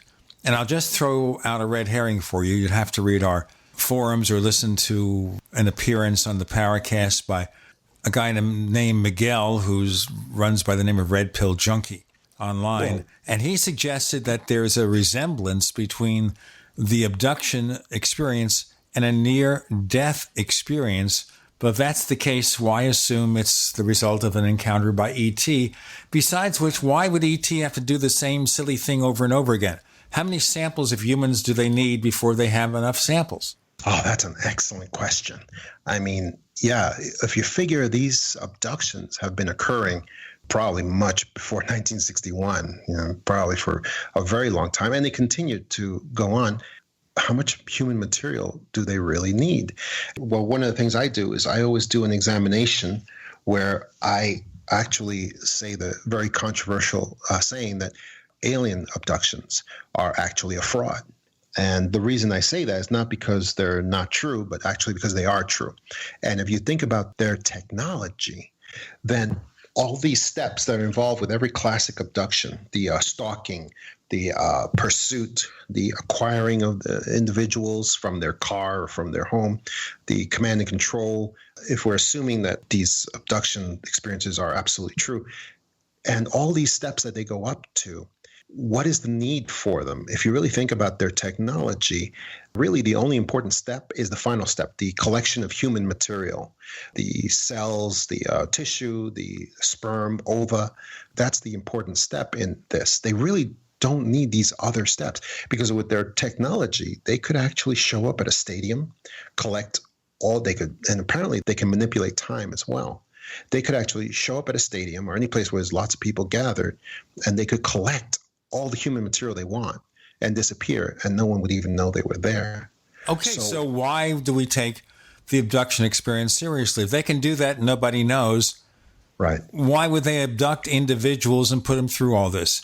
Yes, why exactly. assume the memories these people report are not false? I mean, they talk about, for example, screen memories. When you see owls or something, yes, and that signifies the abduction. And one point I've made over the years, and other people do as well, is that maybe the abduction itself is the screen memory for something else that happened and may have nothing to do with getting physical samples.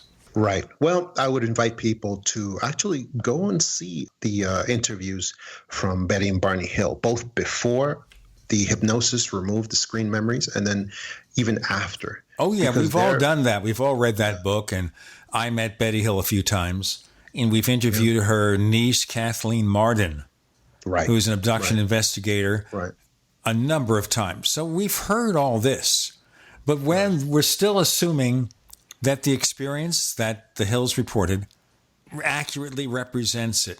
And there are a lot of strange things about that, like this alleged star map, for example, that they've interpreted as showing this is where ET comes from.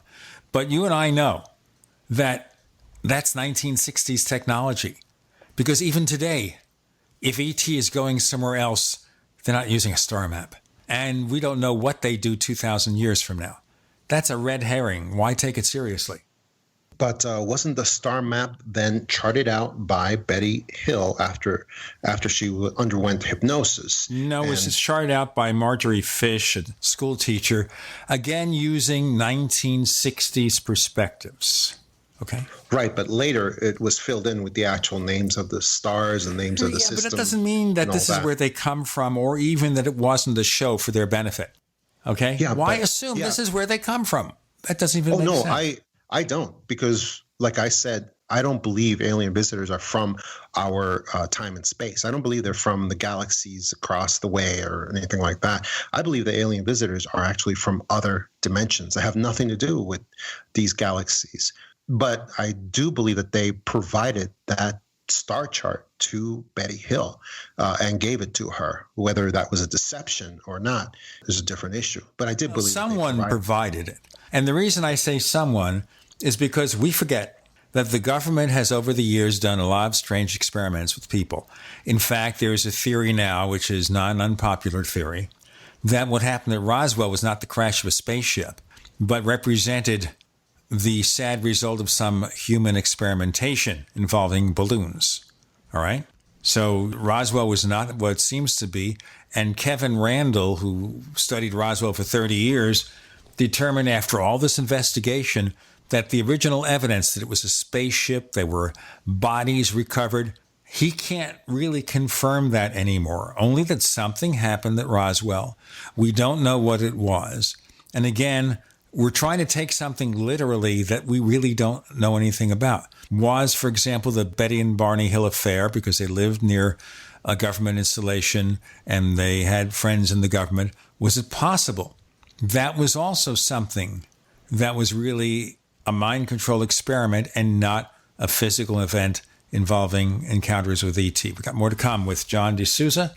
I'm raising a few skeptical points here, and I want to see his answer. And we have questions from the listeners that Chris will ask in our next segment. With Gene and Chris, you're in the Paracast.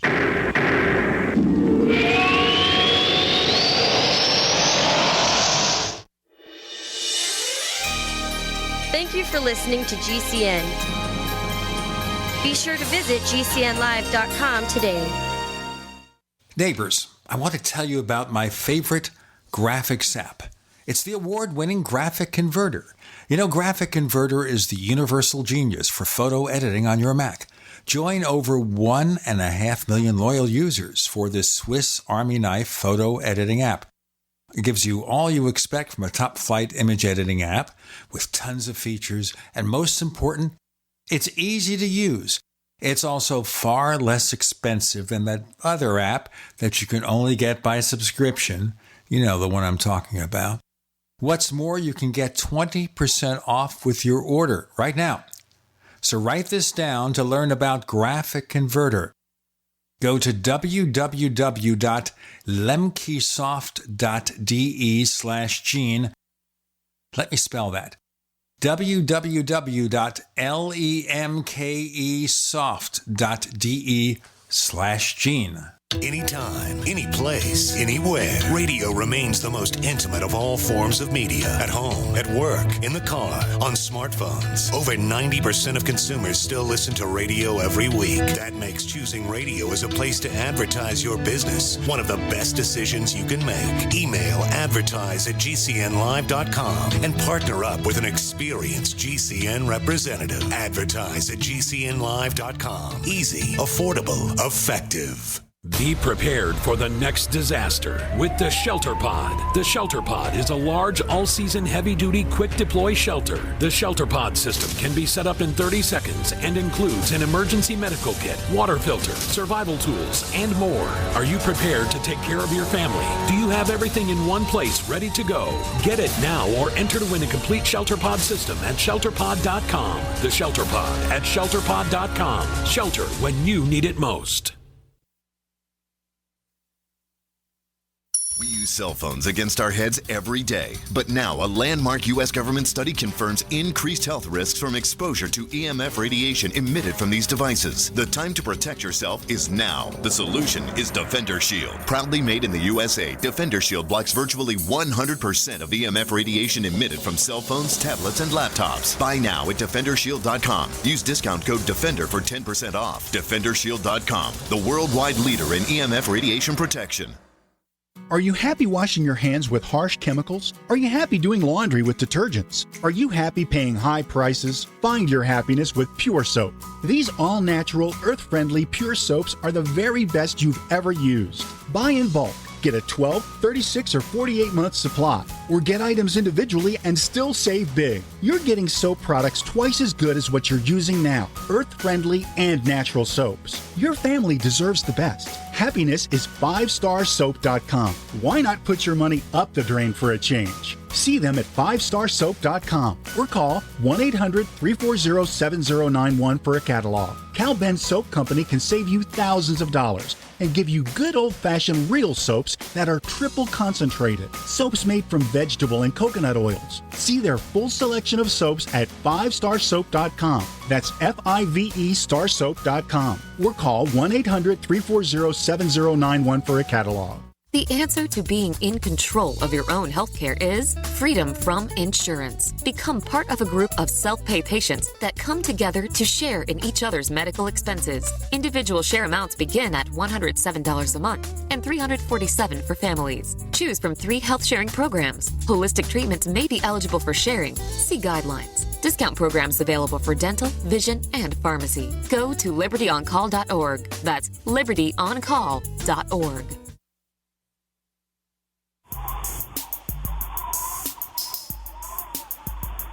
Hey, this is Marie D. Jones, the author of This Book is from the Future, and you are listening to the Paracast, the gold standard of paranormal radio.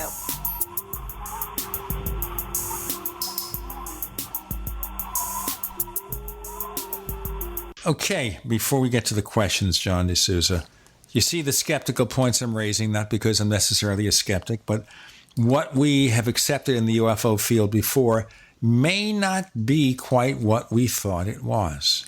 No, you don't have to tell me about that. That's for sure. I definitely believe that Roswell was a deception, but from a different angle than what you just stated. I believe that Roswell, and I talk about this extensively in my book, I believe that Roswell was a double trick. However, I believe it was put together by alien visitors along with the elite powers in control, who worked together to create this illusion with these bodies, as well as this, whatever these remnants were of these supposed ships. And I believe the entire operation was put together for the very important purpose of making people believe that alien visitors are completely physical, just like you or I, and they can just get into a car or a bus or whatever and just crash and end up a couple of dead bodies by the side of the road, just like any humans could. That's part of what I'm talking about, the humanizing, the unjustified humanizing of the alien visitor situation that's gone on in ufology for so many years. As a matter of fact, the document that I was talking about earlier that reveals what I believe is the real truth about alien visitors, that they are not physical, it was issued July 8th, 1947. Well, not only was this document kept under wraps, the one revealing the truth of alien visitors, but Roswell occurred just a few weeks later. Just a few weeks later, it was uncovered. First off, Roswell occurred in early July. Yes, but it came forward shortly after this document was issued. When Roswell came forth, we had the newspaper story that they had captured a flying disc, and then a few hours later it became the balloon story. Right. Chris, you want to follow up on this? Not really. I heard Roswell, my eyes glazed over. Yeah, I know that feeling. I was actually busy reading some of our listener questions, which I think we should get to at some point after you guys are done talking about Roswell. You know, that time period I think is fascinating, and anybody who's interested in the subject should really go back and look at what happened in June and July of 1947 Well, actually, that whole time period from the late summer of 46 through the mid to late summer of 47, I mean, there's some really key cases in there, especially that first month time period after Arnold, between Arnold and Roswell, where you have a number of almost daily sightings up and down the West Coast, up in the Pacific Northwest, down through Oregon into California, over in Idaho, in the western side of the Rocky Mountains. It's just fascinating, that particular wave of activity. And you have to remember, this is before there was a term UFO. This is before there was really any sort of awareness in the public. And the pristine nature of some of the descriptions, I think, are very telling. And I think there could be a lot of cultural information in there that someone really just needs to pull it out. I think it's the freshest descriptions that you'll ever find of these strange objects.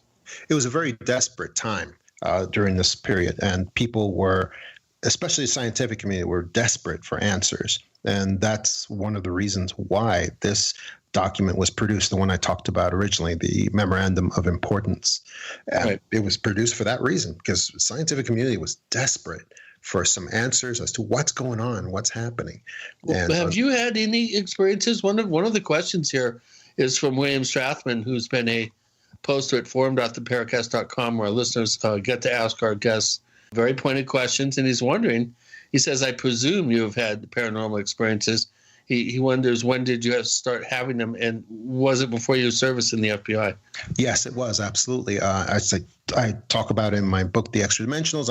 When I was about 9-10 years old, I had an experience where I was out with my family. We were in New York City.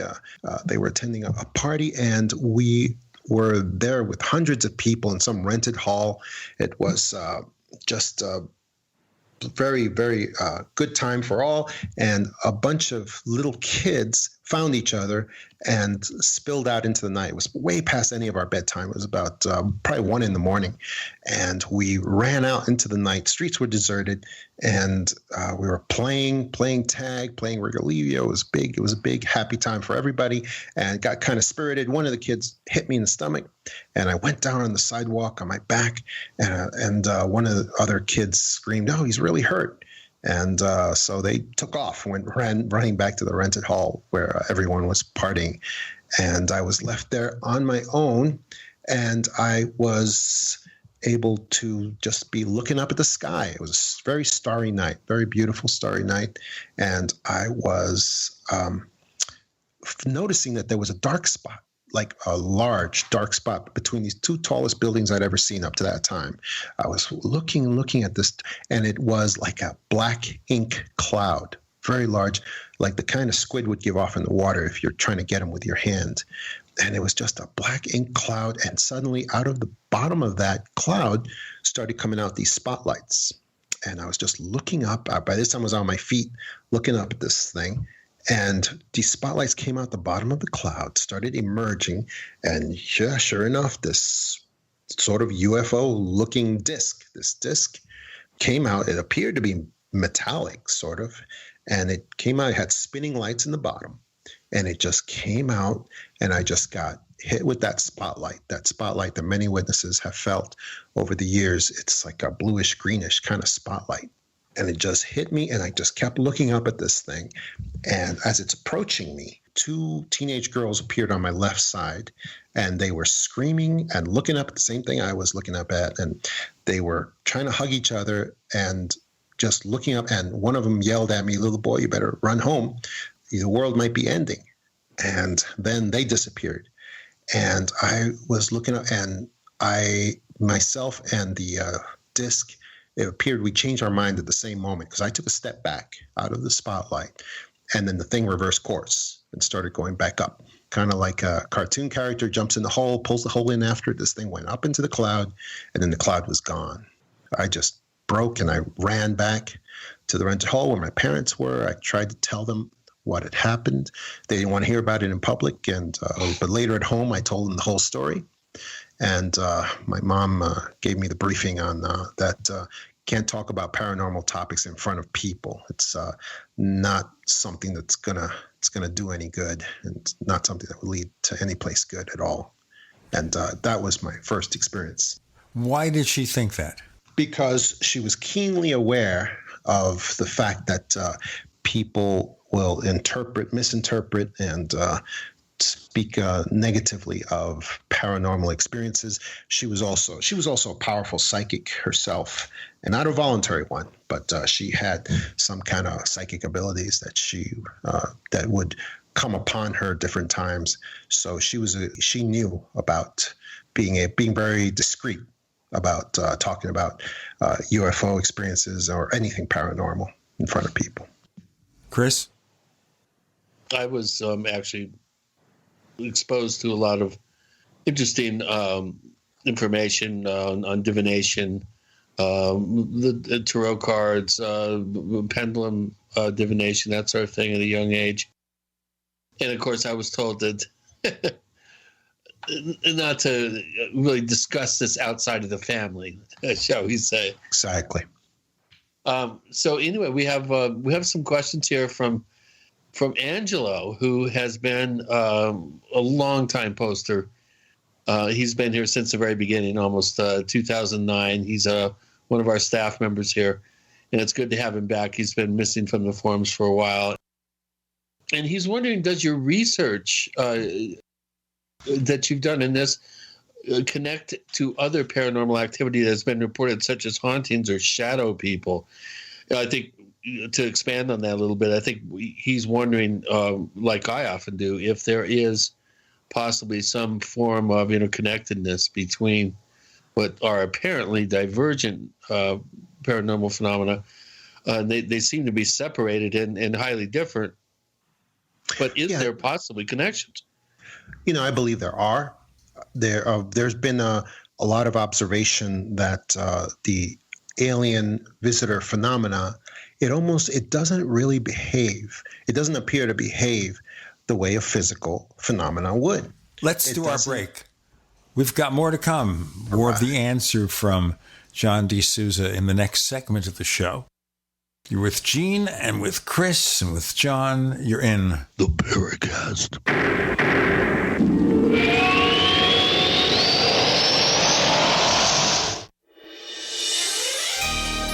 Thank you for listening to GCN.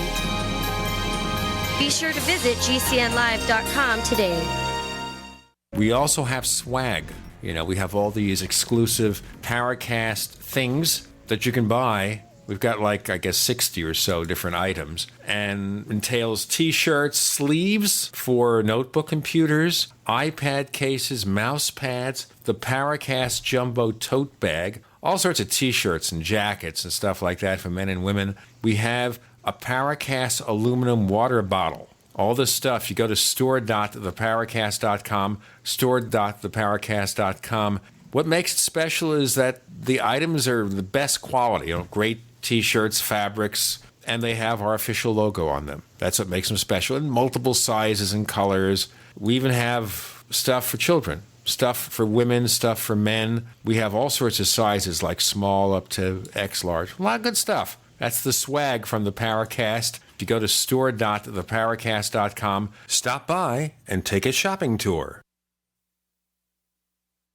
This is Dan Pilla. Do you owe the IRS money you can't pay? Are tax debts crippling you? I've defended people from the IRS for over 30 years. I've helped thousands, and I can help you too. I wrote the book on IRS settlement, and I'm telling you, there's no such thing as a hopeless case. Call 800-34-NO-TAX to finally get free of IRS debt. With the IRS's new programs, there's never been a better time to solve your problem. Call 800-34-NO-TAX. That's 800-34-NO-TAX, or my website, danpilla.com.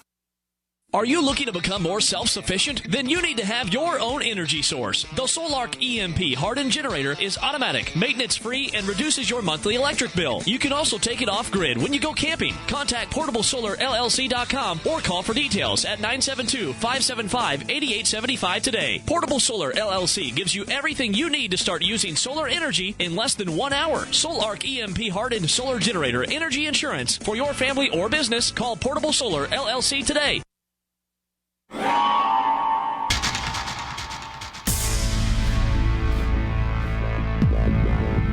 Welcome back to the Paracast, the gold standard of paranormal radio. And now, here's Gene Steinberg.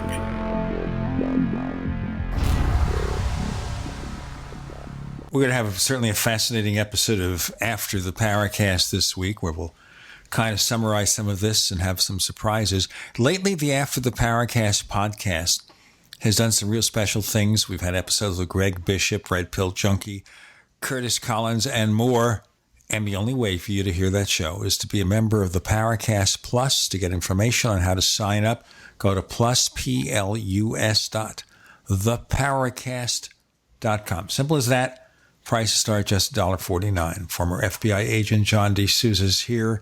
He was responding to a listener question. And John, let's continue with that.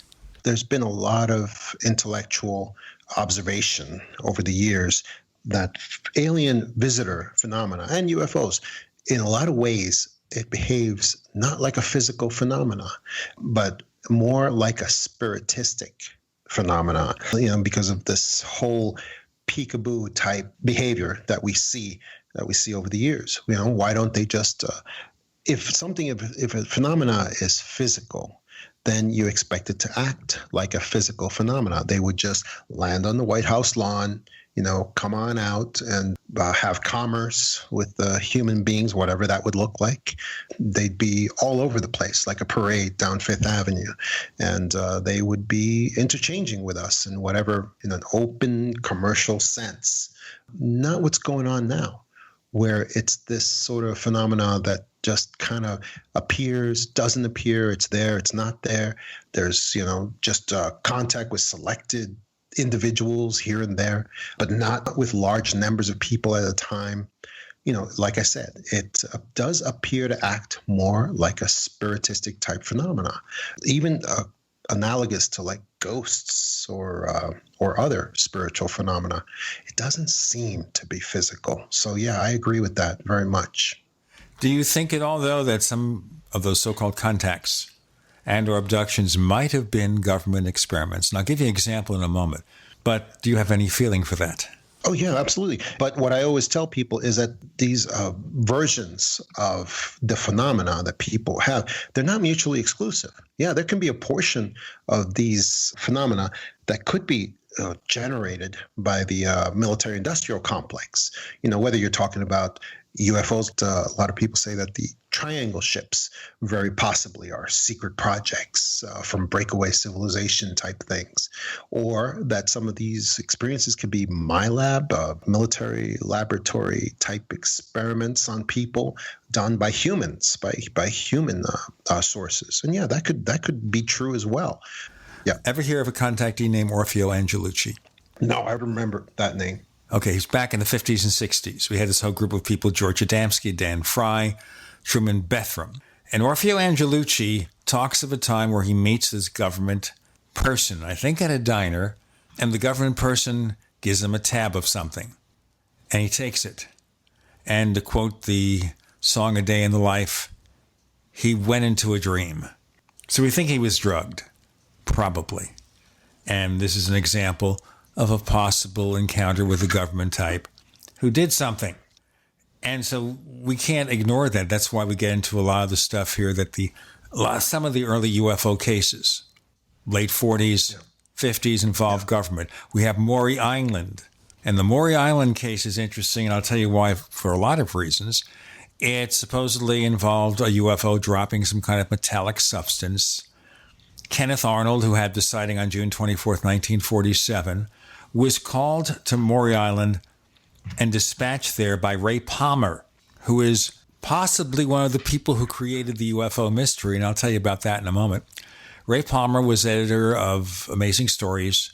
He was co-founder of Fate magazine, had a publication called Flying Saucers, helped create the Shaver mystery with Richard Shaver about supposedly being captured by beings who lived in caverns beneath the surface of the earth.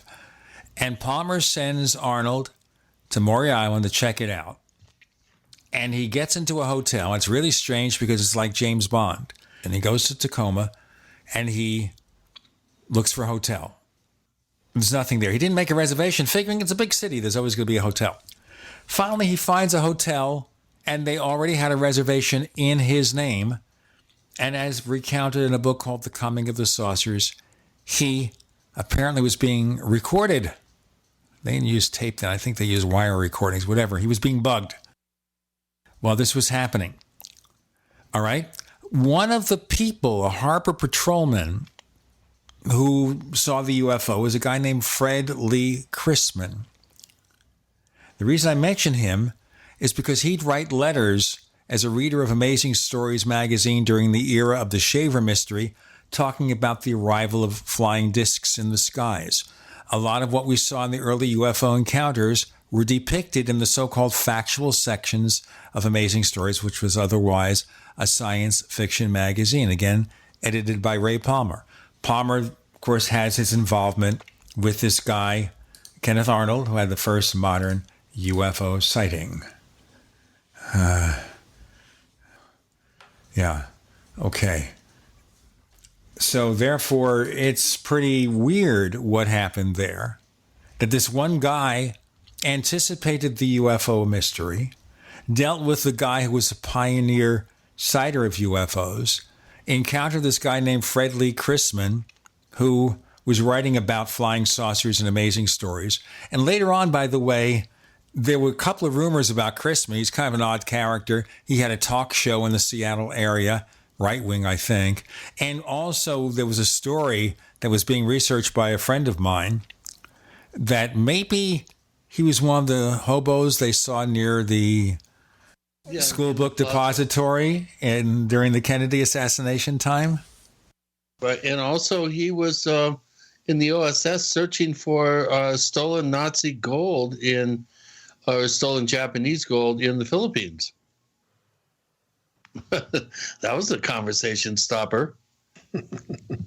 No, I remember here a guy named Floyd Murray who died some years ago. And he had a huge stack of documents about Fred Lee Chrisman and about all the stuff he did. And so I got interested because we have these strange connections, and that's why I'm talking about government conspiracies and everything, John. We had this strange connection with this one guy whose experiences transcend the origin of the UFO mystery in Amazing Stories magazine, the presence in a strange UFO case that Edward Ruppelt, who wrote the book, The Report on Unidentified Flying Objects, and was head of Project Blue Book for a while, called it the dirtiest hoax in UFO history, this Maury Island hoax, blamed it in part on Ray Palmer, whom he called the Chicago publisher. We have Fred Chrisman there. Fred Chrisman may be involved with the Kennedy assassination, at least being there. A very strange character. And that's why I say, John, there's evidence of possible government involvement, infiltration in the early days of UFO research. And then there's a guy named James Carrion, who was a former director of MUFON, who wrote a book called The Rosetta Deception, that the ghost rockets during World War II were part of a government plot to spook the Russians, and was going to write a book on Roswell called The Roswell Deception. Well, you get the picture. So you see what I mean, yeah. Being a former government operative about early involvement, isn't it mighty peculiar? We'll find out more in a moment. I want to remind you again, listeners, and we'll have the answer from John in a moment, that you should take a look at the Paracast Plus at plus.theparacast.com. That's plus.theparacast.com, because it is the numero uno best way to listen to this show and also the After the Paracast podcast and so much more. Got videos. Go to plus.theparacast.com. That's plus.theparacast.com. And check out the official Paracast channel, recently debuted with artwork from Red Pill Junkie. Fabulous artwork on YouTube. John DeSouza will answer my involved comments about government involvement in the early days of the UFO field as we come up. You're in the Paracast.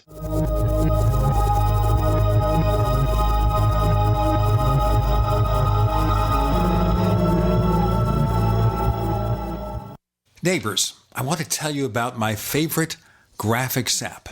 It's the award-winning Graphic Converter.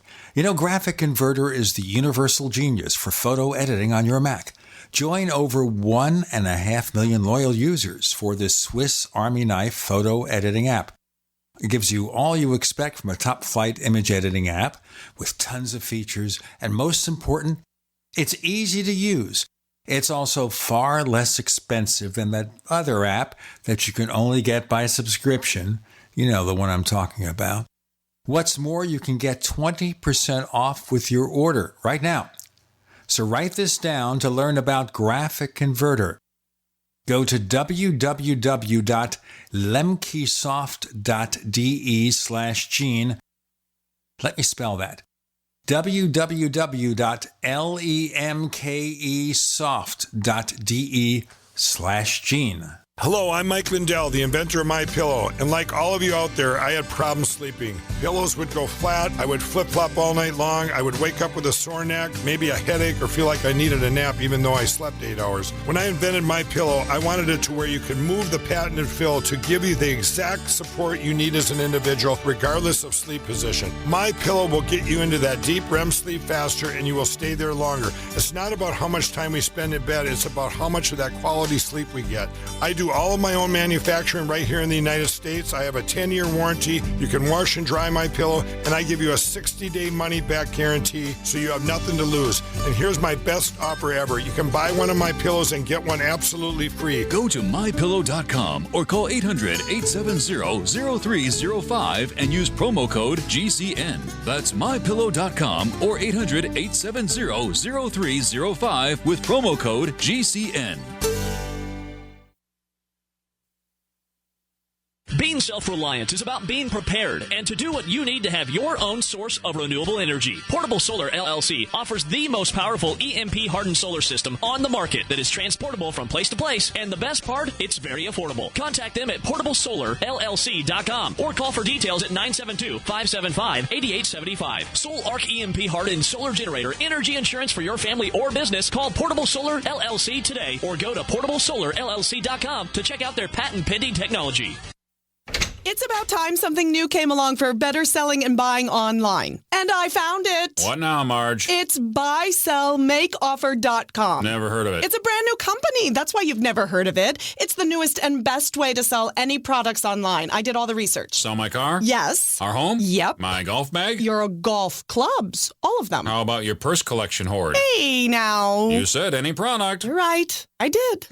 We get 30 days free. And membership is only $9.95. Yep.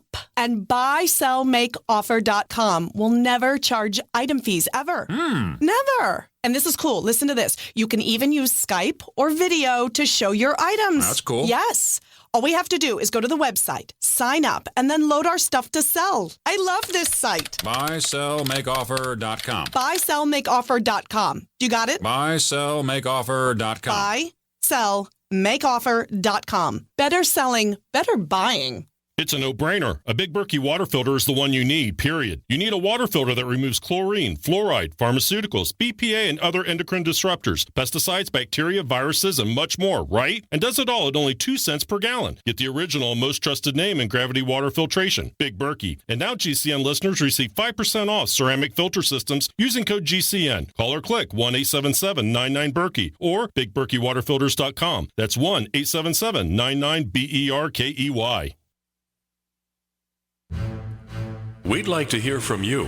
If you have a comment or question about the Paracast, send it to news@theparacast.com. That's news@theparacast.com. And don't forget to visit our famous Paracast community forums at forum.theparacast.com.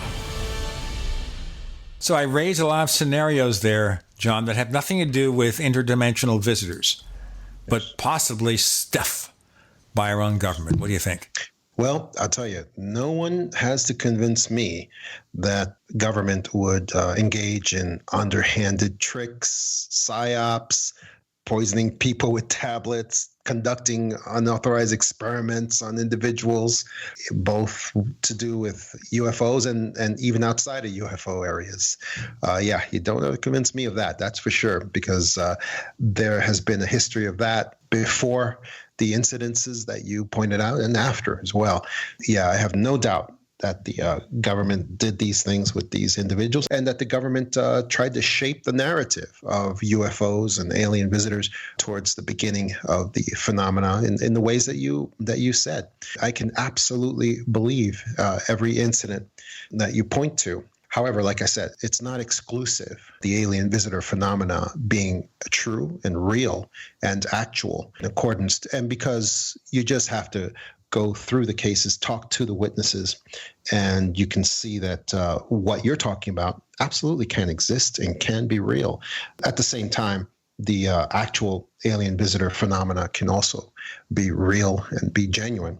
And of course, the best answer for that is to actually listen to the witnesses and talk to them and see what's going on with them, because there's incidences that can't be explained by government manipulation and things of that sort. I mean, if you just go to the Rendlesham incident in 1980, there's a lot of documentation there of these plasma vehicles that invaded this American military base on British soil. And that there was the commanding officer himself of the entire base was involved in the pursuit of this plasma UFO in the middle of the night through a dense, dark forest with some terrified troops in tow, and him armed with just flashlight and his audio recorder. He was just chasing this UFO through the night. These things had occurred over 3 nights. It later came out that these UFOs had actually shut down a nuclear facility on that base. There's a lot of weird stuff with Rendlesham. We've covered a lot. We've had John Burroughs here.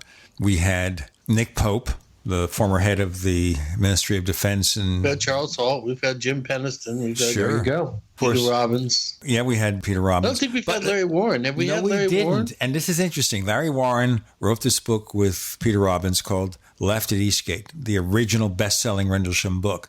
They've had a falling out because Peter says that Larry was lying to him. So a lot of the things that Larry Warren was saying about this case were not true. But there are also resemblances with the Rendlesham UFO and Cash Landrum in that somebody suffered severe physical injury as a result of coming in proximity with this apparent craft. We're talking about John Burroughs, who's been on this show. In fact, he was sitting next to me as we did our first interview with him. He came to my home not too many years ago, and we had a nice time with him. I like the guy. We've had him on the air. In fact, some of our listeners know he does a promo for the show. So we listen to him. We know that eventually the government agreed to pay for his condition, his injuries, his serious symptoms, and that took a lawsuit, and we had a show on that too. So, yeah, we've covered Rendlesham quite a bit. But there I also look at possible government experimentation to some degree, partly because of Burroughs, partly because of its resemblance to Cash Landrum, partly because of the resemblance of both cases to Falcon Lake.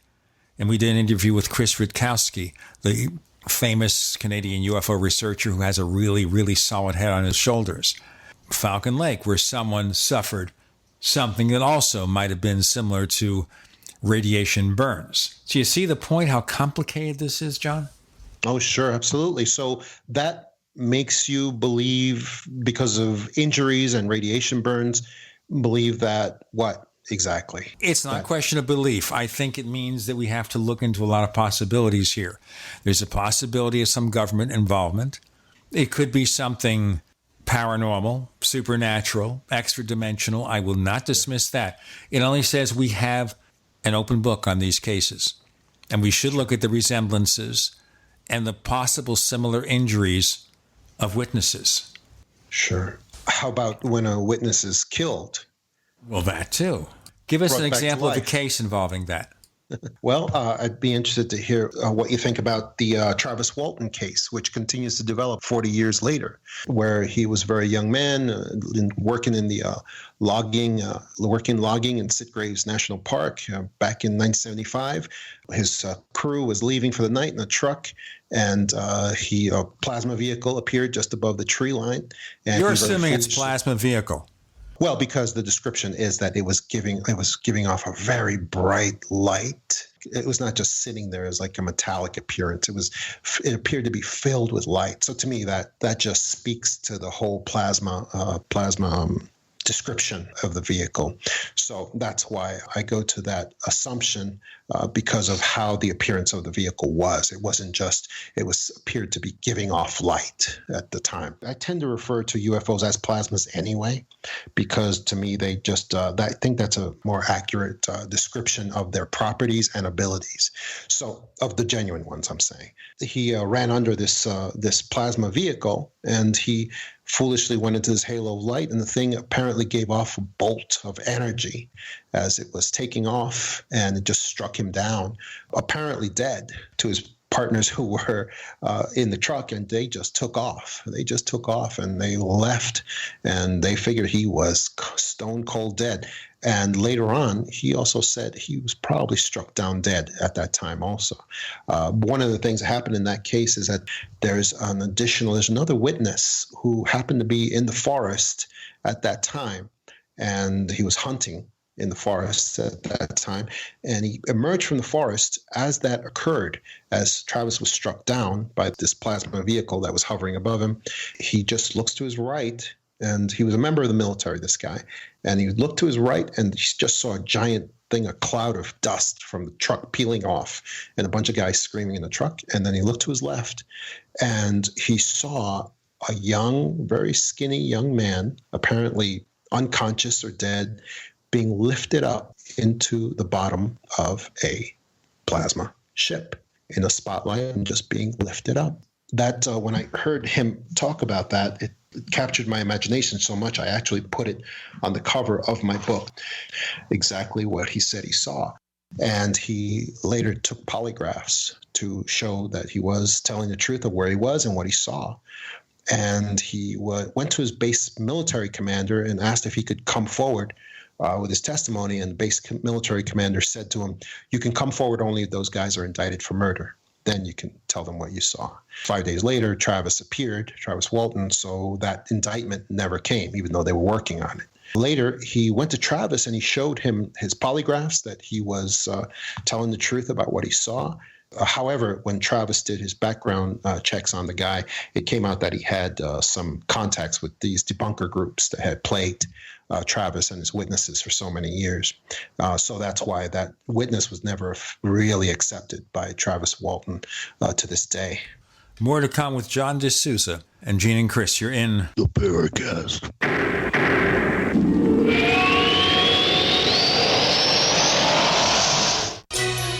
Thank you for listening to GCN. Visit GCNlive.com today.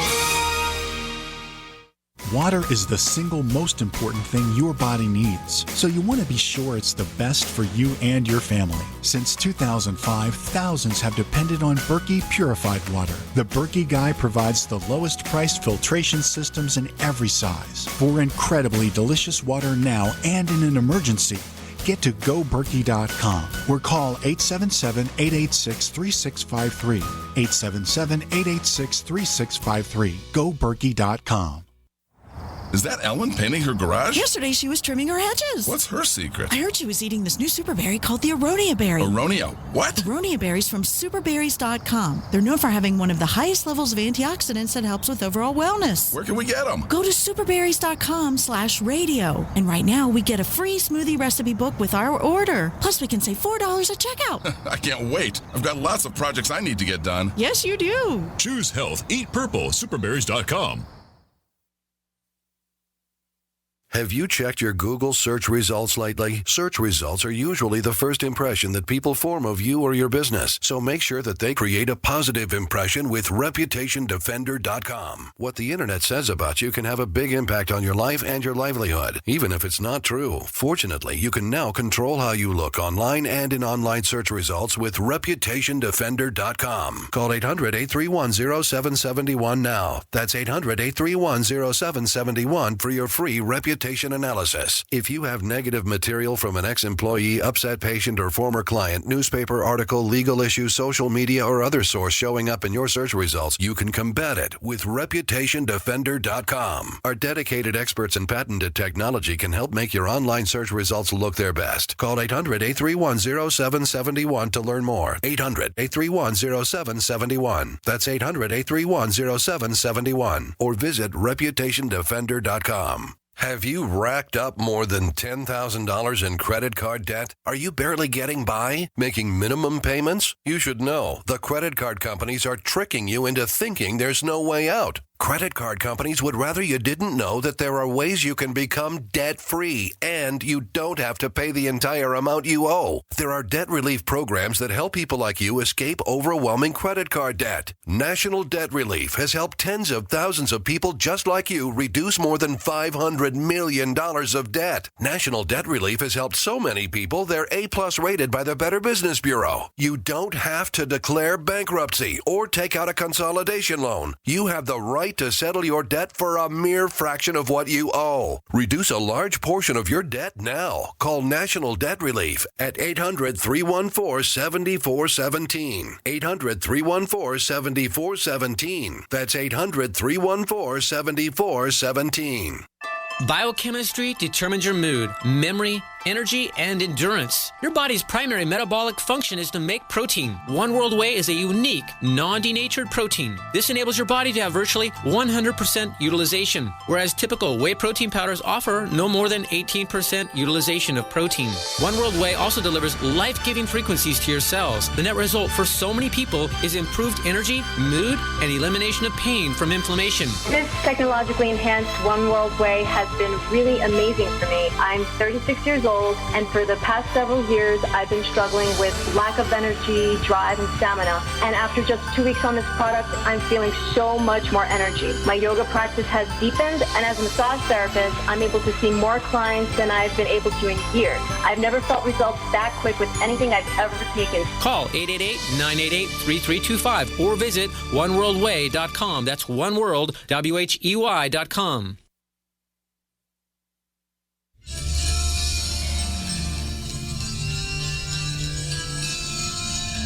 Hi, this is Bryce Abel. I'm the producer of Dark Skies, the co-author of AD After Disclosure, and you are listening to the Paracast, the gold standard of paranormal radio.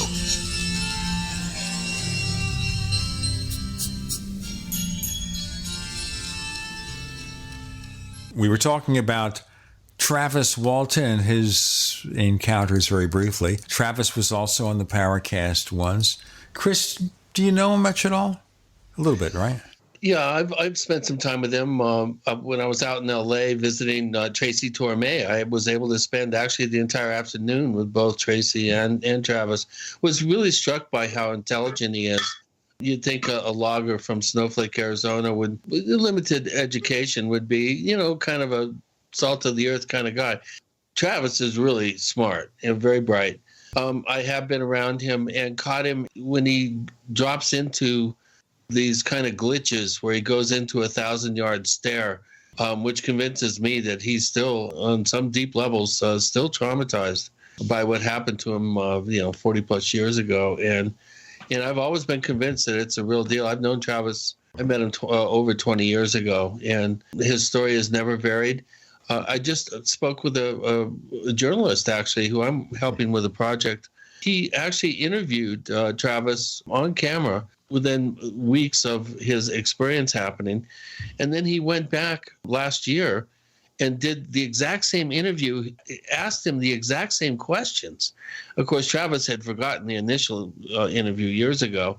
And so, and he didn't remind him that he had already interviewed him. So he asked the questions and then went and compared them. And unlike a lot of contactees and, experiencers where the story gets a little bit more fleshed out and more details and more impressive over the years, he said, if anything, Travis's story was more conservative. Exactly. 40 years later. Exactly. And that there was absolutely no deviation from any facts at all. He seemed to be more circumspect now, and that he actually felt that he was just in the wrong place at the wrong time, and that they probably didn't want to take him, but he thinks they may have healed him, which is kind of like his latest take on what may have happened, that they actually were kind of forced to take him aboard the craft to heal him from getting zapped by some sort of weird grounding energy that appeared to happen, the spark that flew out and got him and all that. So, yeah, I think out of all the cases that we have of this type, that this one is one of the more compelling cases. You have Clifford Mahooty, also his family having the incredible sighting 100 miles away a month or so later. And the kind of the blistering of a dozen or more cattle mutilation cases that occurred around the Heber area the month before the abduction. So, there's other attendant phenomena that occurred around that area of the Mogollon Rim that fall of 75. And I think it's important for investigators to always look, before and after events to kind of help put things in the context and get some possible correlations. Exactly. And I was going to bring up, there was always a problem, like a nagging problem with the Travis Walton experience, which is that investigators who looked at it always were puzzled by the fact that it was an alien human abduction, but it's one that doesn't fit any patterns that have happened since then. It doesn't fit the patterns of every abduction. It's unique, absolutely unique, and has never been repeated. Now, what was the reason for that? Well, recently, Travis has not deviated, but actually had an elaboration of his thinking on it, and that was that. It was that this was not an abduction at all. It wasn't an abduction. It was a rescue operation where these alien visitors became aware that they had possibly killed someone on the ground, and that was not within their parameters. So they had to go back, pick him up, and that's part of why they were so unprepared when he was brought on board and he started physically resisting with violence these gray entities that were trying to approach him and calm him down, that they actually had to abandon the situation and just leave him because they were not prepared to control him, to do any of the normal things we usually see in alien abductions. That answers why this was so different. It was because it wasn't an abduction. It wasn't. And it was a rescue operation. And I believe that he actually was dead and they actually brought him back to life. Yeah. And again, we're speculating when it comes to that. But, there are details to his experience that, the Warner Brothers movie totally glossed over the actual human types that were on board the craft that he described and had interactions with and actually was able to communicate with. You don't see mention of that in the movie. And you also see, the forced injection of fear-based mongering material, waking up in a gooey cocoon on a wall with lots of other gooey cocoons. It's Hollywood. Yeah, the thing coming down in the eye and, his face being immobilized. These things were added as an afterthought. And, I've mentioned this on the show before that both Travis and Tracy Torme were at the point of actually legally suing, the studio and having their names taken off the project. Because they were so upset with the way that the onboard ship portions were sensationalized. Again, that's Hollywood. What can you do? But I think we should do well to go back to that case and reread the interactions that he had with what appeared to be humans aboard the ship, not Nordics. Really, you could describe them as Nordics, but that's not how Travis described them. They were described as regular humans. And you have something similar with the Betty and Barney Hill case, where you have humans dressed in what appeared to be like Nazi uniforms, I think was an actual term, or German uniforms, maybe that was the term that Betty used. So, there's always this kind of tricksterous element that's present yes. in most, if not many, of our close proximity cases.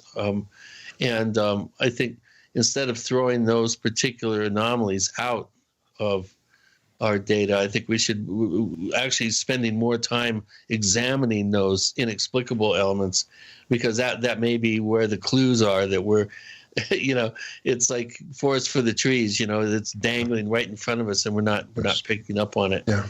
We're obviously, we've got something wrong. And I applaud, John, you're diving into alternative thinking and going in and looking at these things from a fresh, new and fresh perspective, as best you can. And as a matter of fact, it's funny that you mentioned the humans. Well, the human appearing creatures that were encountered by Travis afterward, because as people know, he confronted. There were 3 gray individuals, or we would think of as grays, that at first encountered Travis and tried to calm him down, tried to get him back on this table.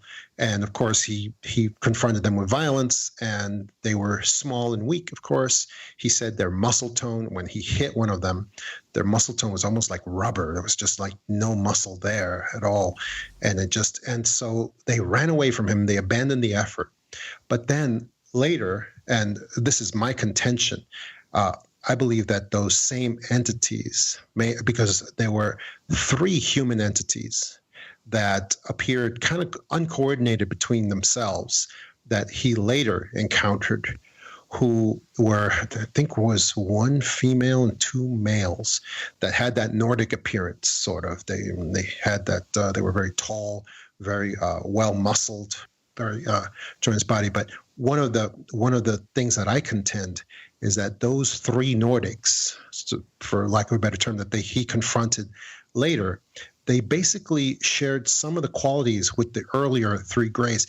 And I believe, because I believe in the extra-dimensional hypothesis, I believe those 3 Nordics were the same alien entities that were the 3 grays that he encountered. Yeah, maybe they were holograms or some sort of projection to keep him from freaking out.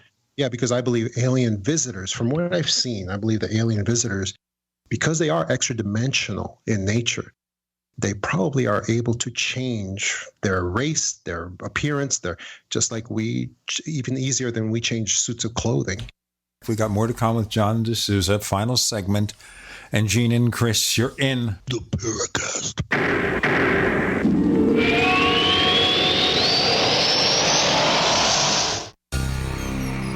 Thank you for listening to GCN. Visit GCNlive.com today. We also have swag. We have all these exclusive Paracast things that you can buy. We've got 60 or so different items, and entails t-shirts, sleeves for notebook computers, iPad cases, mouse pads, the Paracast Jumbo tote bag, all sorts of t-shirts and jackets and stuff like that for men and women. We have a Paracast aluminum water bottle. All this stuff, you go to store.theparacast.com, store.theparacast.com. What makes it special is that the items are the best quality, great t-shirts, fabrics, and they have our official logo on them. That's what makes them special, in multiple sizes and colors. We even have stuff for children, stuff for women, stuff for men. We have all sorts of sizes, like small up to X large. A lot of good stuff. That's the swag from the Paracast. If you go to store.theparacast.com, stop by and take a shopping tour. Fully cooked, ready-to-eat bacon. I'm talking thick, meaty, center-cut presidential bacon. Savory and delicious. I buy some, I use some, I store some. Awesome. No refrigeration needed with a 10-year shelf life. NASA-packed technology. Bacon. Fully cooked, fully hydrated, ready to eat right from the packed bacon. Or warm and served. Life-saving, ready-to-eat bacon. 10-year shelf life bacon. Ships free at fullycookedbacon.com. Fullycookedbacon.com. By now you know that wireless technology like cell phones do in fact pose dangers to the health and privacy of everyone. Block-It Pocket's wide range of products are unmatched in providing the protection you deserve. No scare tactics, just common sense. BlockItPocket.com offers quality American-made options to alleviate and eliminate these invisible dangers. Learn more at BlockItPocket.com or call 888-315-9618. BlockItPocket.com, enhancing health and privacy. Did you know that your children are the most vulnerable to identity theft? It's no surprise with all the mobile phones, social media platforms that your children will eventually be a victim to one of the most significant crimes of the 21st century, identity theft. Don't let that happen. Cover your whole family, your spouse, your children, and your parents right now by calling Liberty ID. LibertyID.com is where you go for a significant discount just by using GCN at checkout, or you can call 844-44-LIBERTY. That's 844-44-LIBERTY. If you're 85 or younger, would you like peace of mind and comfort for your family? We're Final Expense Direct with an urgent message for you. The average funeral today costs over $8,000, but the most you'll get from government benefits is $255. How will your family pay the difference? We can help. Our senior plans start as low as just $1 a day and pay up to $30,000 for a funeral and other final expenses. Peace of mind is easy. There's no medical exam. You'll have lifetime coverage, and your plan can't be canceled as long as you pay your premiums. Call now for free information about our senior plans. Answer a few simple questions and receive approval right on the phone. Plus, call right now and we'll give you a discount prescription card for free. Call 800-557-0158. That's 800-557-0158. Again, 800-557-0158. This is Dan Pilla. Do you owe the IRS money you can't pay? Are tax debts crippling you? I've defended people from the IRS for over 30 years. I've helped thousands, and I can help you too. I wrote the book on IRS settlement, and I'm telling you, there's no such thing as a hopeless case. Call 800-34-NO-TAX to finally get free of IRS debt. With the IRS's new programs, there's never been a better time to solve your problem.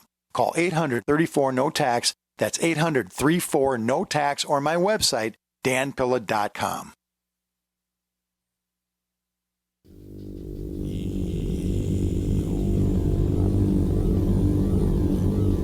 This is Jacques Vallée. You're listening to the Paracast, the gold standard of paranormal radio.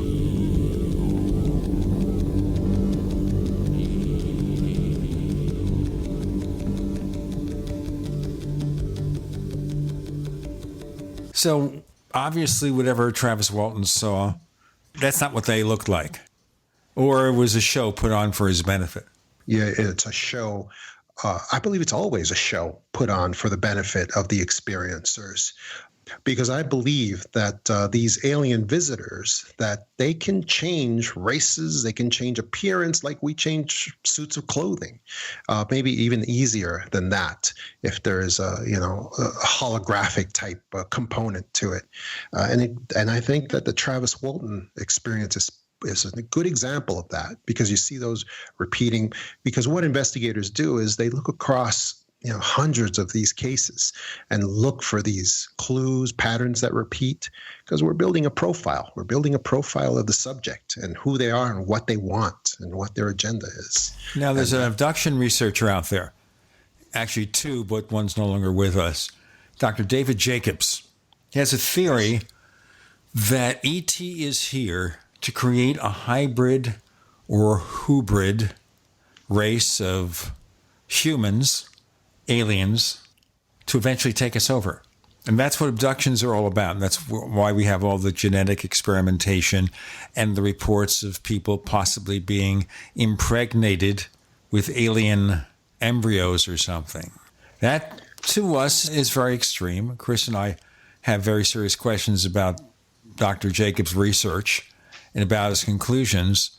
But if ET is putting on a show for us, assuming this is ET, would that be part of the show? To pretend to create a race of half human, half alien to walk amongst us? Oh, no, I don't think it's a show at all. I think that that is very likely is going on.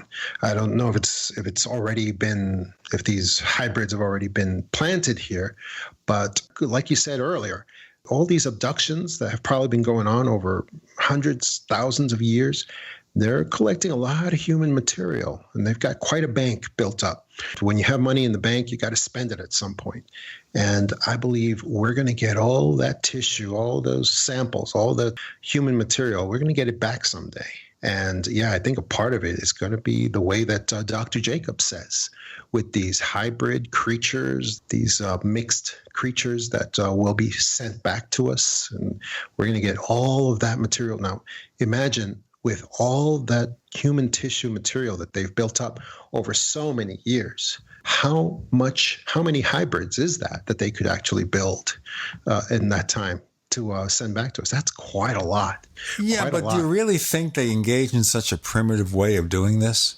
I don't know how primitive it is. It seems pretty advanced to create new forms of life out of our genetic material that kind of shares some traits with us, but that's very different in other ways. Just like what we see in prehistory with the Anunnaki, when we see these artful representations of the Anunnaki messing around with DNA and creating these new creatures in the work that we see from prehistory. And I think we could be heading back to that situation again. Chris, what's your feeling about this? I don't know. Anytime I hear Anunnaki and prehistory and these types of terms, my kind of eyes glaze over. Don't glaze over, Chris. Come on. Yeah. Well, his nickname is Glaze. I have a tough time just suspending my disbelief and going there. I think there's very little evidence, tantalizingly so, that we're being visited by anything. And one of the questions that Angelo has here is he's just wondering what makes you believe that most of these events can't be explained by something more prosaic. And of course, he says, my favorite question is, why is there no footage of these things? My opinion is that in a time where the majority of people have high definition cameras with them, we should have a lot more footage. I also feel that the explanation that these things are able to avoid our cameras somehow is a bit of a cop-out. I've been saying that too. I remember right there in 99, the change of the millennium, saying, oh yeah, with these cell phones and, everybody's going to have a camera. We're going to have so many more pictures. The data, the technology will finally overwhelm the mystery. So far, people are they've got their cameras pointed at themselves so much that part of the reason is that, they're not looking at their environment. Everybody's falling in love with their thumbs. I mean, let's get real, but still, the giant UFO is floating over. Quality photographs. Why aren't we? What do you think, John? Well, I talk about this in my book. There's something called the shock and freeze factor.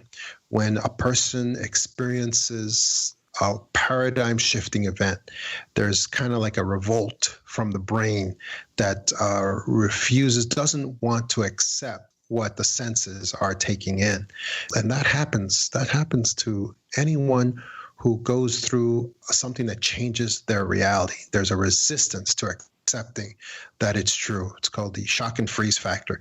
However, there are phenomena that are so slow moving, like again, the Phoenix Lights, where we had this large triangle type ship that was 1 or 2 miles from wingtip to wingtip, blotting out. Yeah, but we have no photographs of it. There's 10,000 people, they estimated, saw it. There's lots of photos and video of the Phoenix Lights. There's videotapes of the flares that Luke Air Force Base sent up 45 minutes later. There's no actually photographs of the craft. The flares that were sent up were done 1 week later after the phenomena.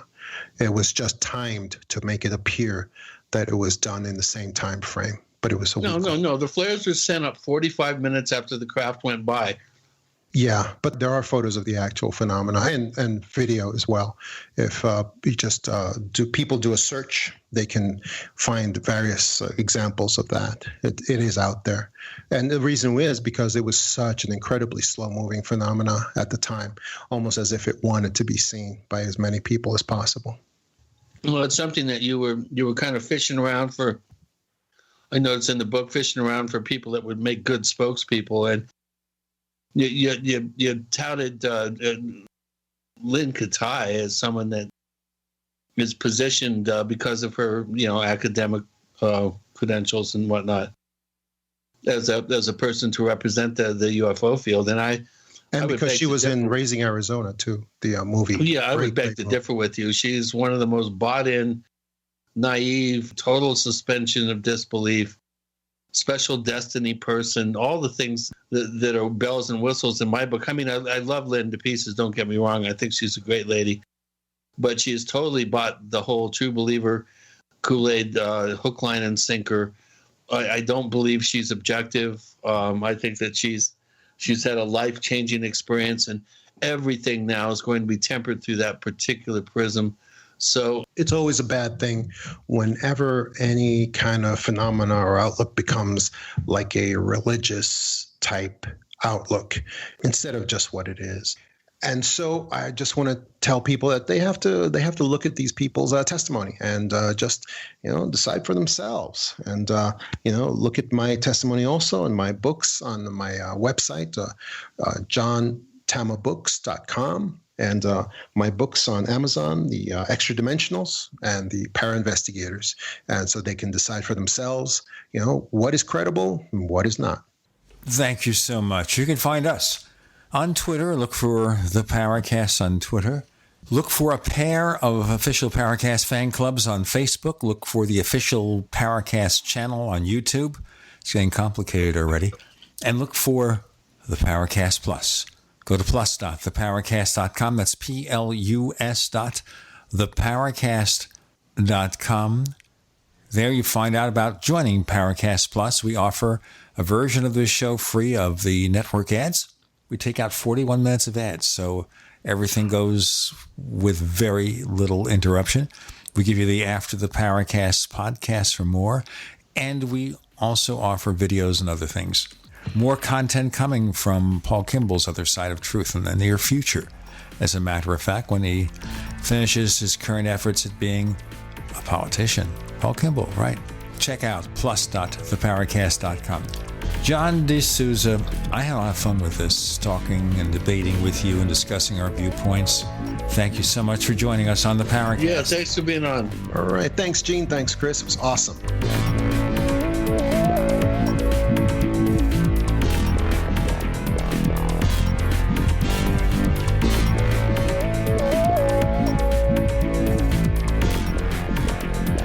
The Paracast, featuring Gene Steinberg and Christopher O'Brien, is a copyrighted presentation of Making the Impossible, Incorporated.